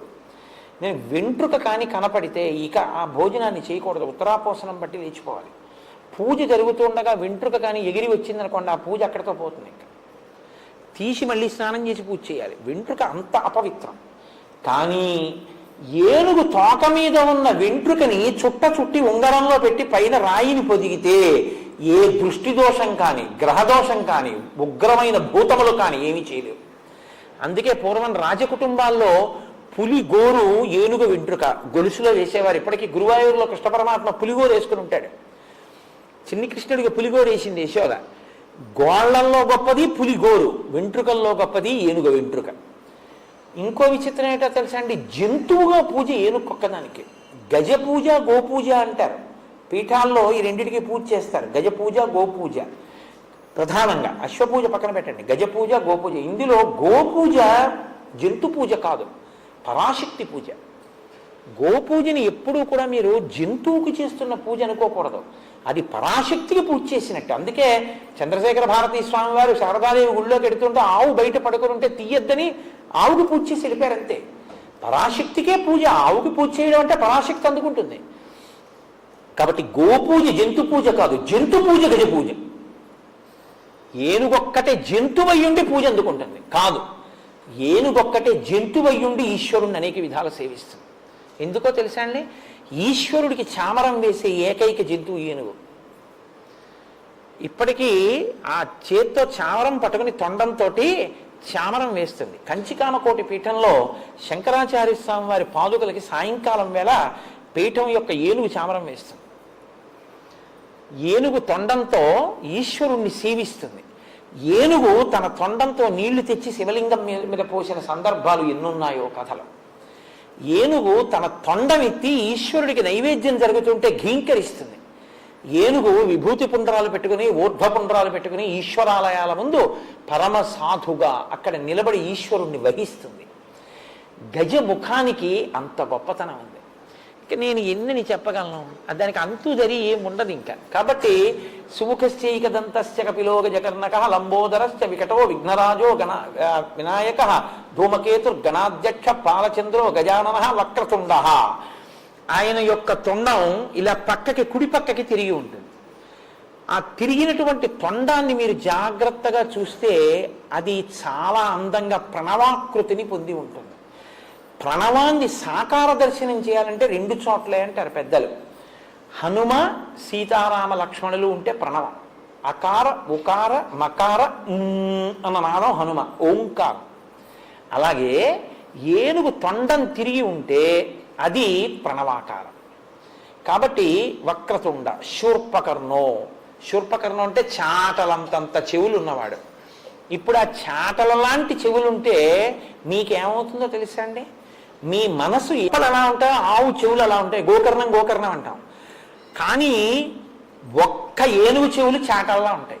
అంటే ఏమిటో తెలుసా అండి, మీరు వెళ్ళి ఆయనకి ఏం చెప్పినా వింటాడు, కానీ వీడికి నేను ఇది ఇవ్వచ్చా ఇవ్వకూడదా ఆలోచించి ఇది ఇస్తే వీడు పాడైపోతాడరా అనుకుంటే చాటలో చెరిగి మంచి నుంచి చెడును అవతల పారేసినట్టు పిల్లాడు తెలియక ఏదో ఇలాంటివి అడుగుతుంటారనేది చెరిగి అవతల పారేస్తాడు. ఇవ్వచ్చు అనుకున్నది లోపలికి తీసుకుని మీకు ఇస్తాడు. కాబట్టి శూర్పకర్ణ, ఆ పాటి వినండి చాలు. కాబట్టి శూర్పకర్ణ విఘ్న హేరంబ. హేరంబ అంటే ఈ నామం చాలా చిత్రమైన నామం. దీని అర్థం ఏమి నువ్వు తెలుసుకోక్కర్లేదు, ఆ నామం తెలుసుకో చాలు అన్నారు. ఎందుకో తెలుసా అండి, హేరంబ అంటే అదేదో చాలా గొప్పగా లేదు, సంతోషంగా లేదు అసలు ఆ పేరు. హేరంబ అంటేను అసలు ఆ పిలిపి అందం ఇస్తుంది కాబట్టి వినాయకుడి యొక్క రూపమే అందంగా ఉంటుందని చెప్పి పిలిపది అన్నారు. కాదు, చిత్ర విచిత్రమైన విరుద్ధమైన పని చేయించేవాడికి హేరంబుడిని పేరు. ఎందుకో తెలుసా అండి, 5 ఏనుగు ముఖాలతో ఉండి సింహం మీద కూర్చునేవాడికి హేరంబుడిని పేరు. సింహంతో పూజ అందుకున్న ఏనుగు వినాయకుడు ఒక్కడే. ఏనుగు సింహం కల్లోకి వస్తే చచ్చిపోతుంది. సింహంతో పూజ చేయించుకున్న ఏనుగు వినాయకుడు ఒక్కడే. అలా ఎలాగండి అని మీకు అనుమానం రావచ్చు. వినాయక తత్వం అంటే ఎంత గమ్మత్తుగా ఉంటుందండి. పరమశివుడికి పంచాస్యుడు అని పేరు, 5 ముఖాలు ఉన్నవాడు. ఎందుకంటే సజ్జోజాత అఘోర తత్పురుష వామదేవ ఈశానములని 5 ముఖాలు ఉంటాయి. పంచాస్యము అని సింహానికి పేరు. అందుకే పరమశివుడికి సింహానికి ఒకటే పేరు, పంచాస్యము అని. పంచముఖుడు, పంచాస్యుడు, పంచాస్యము. సింహము శివుడు ఒకటే. అటువంటి పరమశివుడు త్రిపురాసుర సంహారానికి ఎడితే వినాయక పూజ మర్చిపోయాడు. ఎంత కొడుకు అయితే మాత్రం ప్రోటోకాల్ కదండి. రథచక్రం విరిగిపోయి కింద కుంగింది. శివుడు కిందకి దిగాడు. మా అబ్బాయికి ఓ పువ్వు వేయడం మర్చిపోయాను రా అన్నాడు. ఓ తామలపాకు పసుపు అక్కడ పెట్టండి అని, నాన్న అనుగ్రహించు అన్నాడు. నాన్నగారు ఏమనుకోకండి, నా డ్యూటీ నాది కదా అన్నాడు. అందుకని ఇప్పుడు పంచాస్యము అంటే సింహం, 5 ముఖాలు ఉన్న పరమశివుడు పంచాస్యము ఒకటే. ఆ సింహం ఈ ఏనుగుకి పూజ చేసింది. సింహము చేత పూజింపబడిన రూపం ఉన్న ఏనుగు. అన్ని ఏనుగులు సింహం చేతిలో చచ్చిపోతే సింహం చేత పూజింపబడిన ఏనుగు ఇది ఒక్కటే. కాబట్టి హేరంబ. తర్వాత స్కందపూర్వజ. అబ్బో ఏమి నామం అండి ఈ నామం, చాలా గొప్ప నామం. సరే నేను విహంగ వీక్షణం చేసేస్తాను, పెద్ద లోతుగా చెప్పను, ఏమనుకోకండి. ఎందుకంటే ఎక్కడవుతాయి ఇవన్నీ, అయ్యేవి కావు, ఏదో అలా ఒక్కొక్క రోజు ఒక్కొక్కటి చెప్పేవి అవన్నీ. కాబట్టి స్కందపూర్వజ అని ఎవరిని పిలవరు అలాగా. బలానా ఆయన అన్నగారంటే గౌరవం కాదు, బలానా ఆయన తమ్ముడు అంటే గౌరవం కదండి. సుబ్రహ్మణ్యుడిని ఏమనాలి, వినాయకుడు తమ్ముడండి అనాలి, అంటే అప్పుడు వినాయకుడికి గౌరవం. అంతేగాని సుబ్రహ్మణ్యుడు అన్నయ్య గారండి అన్నారు అనుకోండి, ఇప్పుడు ఈయన గౌరవం ఏమైనట్టు, ఈయన పనికి మాలినవాడు ఆయన గొప్పవాడు అయినట్టు అయింది కదా. మరి అలా పిలవచ్చా? అలా పిలిస్తే ఆయనకు అమర్యాద కాదండి. ఇప్పుడు మా తమ్ముడు ఉన్నాడు హైదరాబాద్లో, కుమార్ గారు అన్నయ్య గారండి ఈయన అన్నారు అనుకోండి, నేను నా పేరు ప్రఖ్యాతనే మా తమ్ముడి పేరు ప్రఖ్యాతనే. వాడు చాలా ప్రఖ్యాతి వహించిన వాడు అనుకోండి, కుమార్ గారు అన్నయ్య గారండి ఈయన అంటారు. కోటేశ్వరరావు తమ్ముడు గారండి ఈయన అన్నారు అనుకోండి, ఎక్కడికి వెళ్ళినా నేను ప్రఖ్యాతి వహించిన వాడిని గుర్తు. కోటేశ్వరరావు గారు తమ్ముడు అంటే నన్ను పూజించినట్టు, కుమార్ గారు అన్నయ్య గారండి ఈయనంటే నన్ను అవమానించినట్టు కదా. అంటే నాకు గుర్తింపు లేదు, నాకన్నా మా తమ్ముడు ఎక్కువ గుర్తింపు ఉన్నవాడని గుర్తు. ఎలా అయినా లౌకికం లౌకికమే కదండి. మరి స్కందపూర్వజ అంటే ఆయనకు అవమానం కాదండి, కాదు. ఎందుకో తెలుసా? సుబ్రహ్మణ్యుడి పుట్టుక, సుబ్రహ్మణ్యుడి బ్రహ్మచర్యం, సుబ్రహ్మణ్యుడి పెళ్లి, సుబ్రహ్మణ్యుడి సన్యాసాశ్రమం ఈయనే నిర్ణయించారు. అందుకని తమ్ముడి ఉన్నతిని నిర్ణయించిన అన్నగారు కాబట్టి స్కంద పూర్వజ. ఈయన గొప్పతనం వల్లే ఆయనకు ఆ 4 దక్కి. ఎలా అంటారేమో, ఒక్క వాక్యంతోనే చెప్పేస్తా, గుర్తుపెట్టేసుకోండి. ఆయన విఘ్నేశ్వరుడు పుట్టి ఒక పదవిని అందుకోలేదు. ఎందుకంటే తారకాసురుడు వరం అడిగాడు, పార్వతీ పరమేశ్వరులకు పుట్టినటువంటి బిడ్డలు. పార్వతీ పరమేశ్వరుల యొక్క సంయోగం లేకుండా, స్త్రీ పురుష సంయోగం లేకుండా పుట్టినటువంటి పార్వతీ పరమేశ్వరుడు యొక్క పుత్రుల చేత నేను వధింపబడతాను. వినాయకుడు ఉన్నాడుగా అప్పటికి, మరి ఈయన చేయొచ్చుగా పట్టాభిషేకం. కానీ ఈయన ఏం చేశారో తెలుసా అండి, అప్పుడప్పుడు మళ్ళీ ఇదే విభూతి, ఇదే తేజస్సు అమ్మా నాన్నల కలయిక ఎందుకు కూడా వచ్చారు. ఎందుకు వచ్చారో తెలుసా? తాను అలా వస్తే తర్వాత పుట్టేవాడికి సైన్యాధ్యక్షం పదవి వస్తుందని వదిలేశారు తమ్ముడికి. తమ్ముడికి పుడుతూనే సైన్యాధ్యక్ష పదవి ఇప్పించడానికి తాను మాత్రం అమ్మా నాన్న కలయికలో పుట్టినట్టు వచ్చారు. అదేంటండి, ఇందాక మీరే కదా పార్వతీదేవి పసుపుకు పుట్టాడన్నారు, మళ్ళీ ఇప్పుడు కలయికకు పుట్టాడంటున్నారు. మీరు చెప్పేది మీరే ఖండిస్తున్నారు కదా. మీరు లలితా సహస్రనామ స్తోత్రం చూడండి. కామేశ్వర ముఖాలోక కల్పిత శ్రీ గణేశ్వర. ఆ భండాసురుడు విఘ్నయంత్రం వేశాడు. అమ్మవారు ప్రీతితో పరమశివుడి వంక చూసింది. ఇద్దరి చూపులు అనురాగంతో కలుసుకున్నాయి. వినాయకుడు పుట్టాడంటే చూపులో ఏదో ఒకటి ఇద్దరి కలయిక ఉందా లేదా? ఇద్దరి కలయికతో పుట్టాడు కాబట్టి సైన్యాధ్యక్ష పదవి తీసుకుని తారకాసుర సంహారం చేయడానికి పనికిరాడు. అలా తనకి తాను చేసుకుని తమ్ముడికి పదవించడం కోసమని తన పదవి పుట్టుకోకుండా వదిలేశాడు. ఇప్పుడు ఆయన పుట్టాడు, పుట్టగానే ఆయనకు ఆ పదవి ఇప్పించేశాడు, సైన్యాధ్యక్ష పదవి అయిపోయింది. కాబట్టి ఇప్పుడు స్కందుడికి సైన్యాధ్యక్ష పదవి వచ్చింది అంటే విఘ్నేశ్వరుడి వల్లే వచ్చింది. ఇంకొక విషయం కూడా చెప్తారు. పార్వతీదేవి ఒకప్పుడు ఆడ ఏనుగు రూపంలో నడిచింది. గజముఖ అన్న మాట ఎందుకు వచ్చిందో తెలుసా అండి? దానికి ఉన్న గొప్పతనం ఏంటంటే, లోకంలో ఏదైనా ఒకదాన్ని ఒకళ్ళకే చెప్తారు. స్త్రీకో పురుషుడికో హంస ఉందనుకోండి, ఆయన హంసలా నడుస్తున్నాడని అనరు, ఆవిడ హంసలా నడుస్తోందండి అంటారు. కానీ ఏనుగు ఉందనుకోండి, పురుషుడికి చెప్తారు, స్త్రీకి చెప్తారు. ఆయన అండి మహానుభావుడండి బాబో, గజబలం అయిందంటారు. ఆవిడిది గజ గమనం అండి, ఏనుగులా నడుస్తుంది ఆవిడంటారు. స్త్రీకి పురుషుడికి కూడా ఏనుగుని చెప్తారు. అసలు మీకు ఇంకో విషయం చెప్పనా, వాళ్ళ అమ్మగారు నాన్నగారు ఇద్దరు అర్ధనారీశ్వరులు. విఘ్నేశ్వరుడు కూడా ఏనుగు ముఖంతో అర్ధనారీశ్వర తత్వం పొందాడు. ఆడ ఏనుగుకి దంతాలు ఉండవు, తాను కుడివైపు దంతం విరిచేశాడు. కాబట్టి కుడివైపు ఆడది, ఎడంవైపు మొగాడు ఒక దంతంతో. తండ్రి ఎడంవైపు అమ్మకిస్తే ఈయన కుడివైపు తన భార్యకి ఇచ్చాడు. ఇచ్చి అర్ధనారీశ్వర స్వరూపం ఏనుగు ముఖంతో ఆవిష్కరించాడు. తండ్రిని సంతోషపెట్టాడు. అలాగా మళ్ళీ ఎక్కడి నుంచి విడిపోయాను, మళ్ళీ వెనక్కి వెళ్ళిపోయాను. కాబట్టి స్కంద పూర్వజ, తమ్ముడికి పుడుతూనే సైన్యాధ్యక్షం ఇప్పించాడు. తమ్ముడు వల్లిని పెళ్లి చేసుకుందాం అనుకున్నాడు. వల్లి విష్ణుమూర్తి యొక్క కూతురే, కానీ ఆవిడ ఒక గిరిజన నాయకుడు, అంటే ఒక కోయవాడి కూతురుగా అడవిలో తిరుగుతోంది. ఆవిడ యందు మనసపడ్డాడు సుబ్రహ్మణ్యేశ్వర స్వామి. ఈయన ఎంత అడవికి వెళ్ళినా రోజు ఆవిడ ఈయన వంక చూసేది కాదు. ఓ రోజు ఆవిడ అడవికి వచ్చి ఏదో తేనో ఏదో సంగ్రహించుకుని వెళుతుంటే కనుక సుబ్రహ్మణ్యుడు బయలుదేరాడు, మహా అందగాడు. కానీ ఆవిడ ఈయన వంక చూడలేదు. అన్నయ్య ఏంటన్నయ్య నా ప్రారంభం, ఎంత అందరూ నా వెంట పడతారు, నేను వెంట పడినా ఈ పిల్ల నన్ను చూడలేదు అన్నయ్య అన్నాడు. నీకెందుకు అబ్బాయి, నీ పెళ్లి నేను చేస్తానని ఆయన పెద్ద ఏడుగు రూపంలో వచ్చి ఆవిడ్ని తరిమాడు. ఆ వల్లి భయపడిపోయి పరిగెత్తుకుంటూ వెళ్ళి రక్షించని సుబ్రహ్మణ్యుడిని కౌగిలించుకుంది. అన్నయ్యగా అంతర్ధానం అయిపోయాడు, వల్లి కళ్యాణం అయిపోయింది. అందుకే తమ్ముడికి పెళ్లి చేసిన వాడు ఆయనే. పెళ్లి చేసింది వినాయకుడే, రాజ్యం ఇప్పించింది వినాయకుడే. పుట్టుక అలా ఉండేటట్టు, తాను ఇద్దరితో కలిస్తే పుట్టినట్టు కలవకుండా పుట్టినట్టు సుబ్రహ్మణ్యుడికి అధికారం ఇచ్చినవాడు ఆయనే. జ్ఞానఫలం ఇస్తానరా, ఎవరు భూప్రదక్షిణం చేస్తే వాళ్ళకి ఇస్తానన్నాడు పరమశివుడు. ఆయన నవలవాహనం ఎక్కి వెళ్ళిపోయాడు. ఈయన పార్వతీ పరమేశ్వరుడికి ప్రదక్షిణం చేసి నించున్నాడు. ఆయన అన్నీ తిరిగి వచ్చారు. ఊరై తల్లిదండ్రులకు ప్రదక్షిణం చేస్తే భూప్రదక్షిణం చేసినట్టే మీ అన్నయ్య మరి ప్రదక్షిణం చేసేశాడు, వాడికి ఇచ్చేస్తున్నానని జ్ఞానఫలం వినాయకుడికి ఇచ్చేశాడు. నమలవాహనం ఉంటే మాత్రం ఇంత తిరిగి వచ్చినా అన్నయ్యకి వెళ్ళిపోయింది, జ్ఞానఫలం ఎందుకు వచ్చింది ఇదంతా అని వైరాగ్యం వచ్చి సన్యసించి దండాయుధపాణి అని చేతిలో దండం పట్టుకుని శంకరాచార్యుల వారిలాగా ఓ కాషాయం కట్టుకుని గోచి పెట్టుకుని ఆయన వెళ్ళి ఓ క్షేత్రంలో నించున్నాడు. తమ్ముడికి సన్యాసం వైరాగ్యం వచ్చేట్టు కూడా చేసినవాడి గణపతి. అందుకని స్కంద పూర్వజ, స్కందుడి గొప్పదనాన్ని అన్నగారే నిర్ణయించాడు అన్ని విధాల.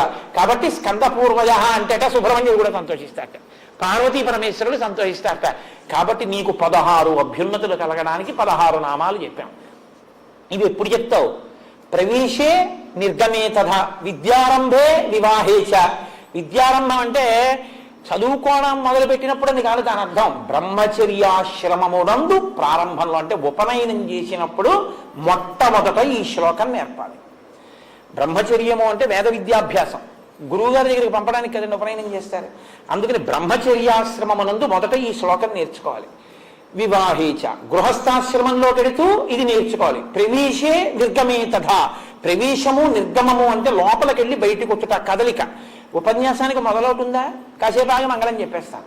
చివరుందా, నేను ఈ లోపలికి రావడం ఉందా, బయటికి వెళ్ళిపోవడం ఉందా, గుళ్ళోకి రావడం ఉందా, గుళ్ళోంచి వెళ్ళిపోవడం ఉందా, మళ్ళీ ఇప్పుడు నాకు ఇచ్చిన విడిదిలోకి వెళ్ళిపోవడం ఉందా, సాయంకాలం విడిదిలోంచి బయటికి రావడం ఉందా, సుందరకాండ చెప్పడం ఉందా, సుందరకాండ పూర్తి చేసి వెళ్ళిపోవడం ఉందా, ఆఖరికి నేను తిరిగి కాకినాడ వెళ్ళిపోవడం ఉందా, చిట్ట చివర ఏదో 20 ఏళ్ళలో 25 ఏళ్ళలో పోయిన తర్వాత ఇందులోంచి వెళ్ళిపోవడం కూడా ఉందా. కాబట్టి కదలికలన్నీ ఉన్నాయి. ప్రవేశే నిర్గమే, ఈ కదలికలన్నిటి యందు ఆయన అనుగ్రహం ఉండాలి. అన్ని కదలికల యొక్క అనుగ్రహంగా చిట్ట చివరికి చేరవలసింది చేరిపోవాలంటే ఆయన్ని స్మరించి తీరాలి. కాబట్టి సుముఖశ్చైకదంతస్య కపిలో గజకర్ణక లంబోదరస్య వికటో విఘ్నరాజో వినాయక ధూమకేతుర్గణాధ్యక్ష పాలచంద్రో గజానన వక్రతుండ శూర్పకర్ణో హీరంబ స్కందపూర్వజ షోడశైతాని నామాని ఎప్పటే శృణుయాదపి విద్యారంభే వివాహే చ ప్రవేశే నిర్గమే తథా సంగ్రామే సర్వకార్యేషు. ఇది అదేమిటబ్బాయి, నీకెవరితోనో ధర్మయుద్ధం చేయాల్సి వచ్చింది, అప్పుడు ఇదే చెప్పుకో. సర్వకార్యేషు, అన్ని పనుల్లో. సంగ్రామే సర్వకార్యేషు విఘ్నస్తస్య నజాయతే, విఘ్నాలు లేకుండా ఉంటాయి. నీకన్నా వచ్చి ఉండాలి, నీ ఇంట్లో యజమానికి వచ్చి ఉంటే నువ్వు వినాలి రోజు ఈ శ్లోకం అని. అంత గొప్ప శ్లోకంలో వినాయక తత్వాన్నంతటినీ ఆవిష్కరించింది. ఒక పూజ చేసే ముందు ఆ తత్వాన్ని మనసులో పట్టుకుంటే మీరు అక్కడికి వెళ్ళి అనుభవించడం వేరుగా ఉంటుంది. తత్వం తెలియకుండా వెడితే యాంత్రికంగా ఉంటుంది. ఇప్పుడు మీకు అక్కడికి వెళ్ళగానే ఇలా అందామని, గుంజీలు తీద్దామని, ఆ గడ్డి పరక కాదది, ఆయన అనుగ్రహం, ఆయన లక్ష్మిని, అది మామూలు లక్ష్మి కాదు. ఇంటి ముందు ఏనుగులు నిలబడి ఘీంకరించగలిగినంత ఐశ్వర్యం ఇవ్వగలడు. ఆ ఐశ్వర్యంతో మంచి పనులు చెయ్యాలన్న బుద్ధినిచ్చి సిద్ధినివ్వగలడు. అందుకని సిద్ధి బుద్ధి భార్యలు కదండి ఆయనకి. ఇన్ని ఇవ్వగలిగిన వాడు కాబట్టి అయ్య బాబోయ్ ఒక్క నమస్కారం, ప్రాణం పోయిందా ఏమడిగాడైన మన్ని, ఒక్క నమస్కారం చేశాడనా అని వెళ్ళి వినాయకుడి దగ్గర నమస్కారం చేస్తారు. ఇప్పుడు విఘ్నరాజు వినాయకుడు ఇద్దరిని చూస్తారు కదా. ఇవన్నీ ఎప్పుడు చేస్తారు? వింటే. అందుకని అక్కడ పూజ చేయండి అని చెప్పి నేను వెళ్ళిపోవడం కాదు, మీరు నన్ను నమ్మి కూర్చున్నందుకు మీకు 4 మంచి మాటలు చెప్తే కదా ఆ గౌరవం. అందుకని నాకు తెలుసో తెలియదో ఏదో చెప్పమన్నారని చెప్పడం కానీ మీకు తెలియక, మీకు అన్నీ తెలుసు కానీ తెలియనట్టు వింటారు. కాబట్టి ఇప్పుడు చక్కగా మనం విఘ్నేశ్వర పూజ చేసి తరిద్దాం. మంగళాశాసనపరై మదాచార్య పురోగవై సర్వైశ్చ పూర్వైరాచార్యై సత్కృతాయాస్తు మంగళం. మంగళం కోసలేంద్రాయ మహనీయ గుణాత్మనే చక్రవర్తి తనూజాయ సర్వభౌమాయ మంగళం. ఉమాకాంతాయ కాంతాయ కామితార్థప్రదాయినే శ్రీగిరీశాయ దేవాయ మలినాథాయ మంగళం. కరచరణకృతం వా కర్మవాక్కాయజం వా శ్రవణనైనజం వా మానసం వాపరాధం విహితం వా సర్వమేత్తక్షమస్వా శివ శివ కరుణాబ్ధే శ్రీ మహాదేవ శంభో. సర్వం శ్రీ ఉమామహేశ్వర పరబ్రహ్మార్పణమస్తు. స్వస్తి.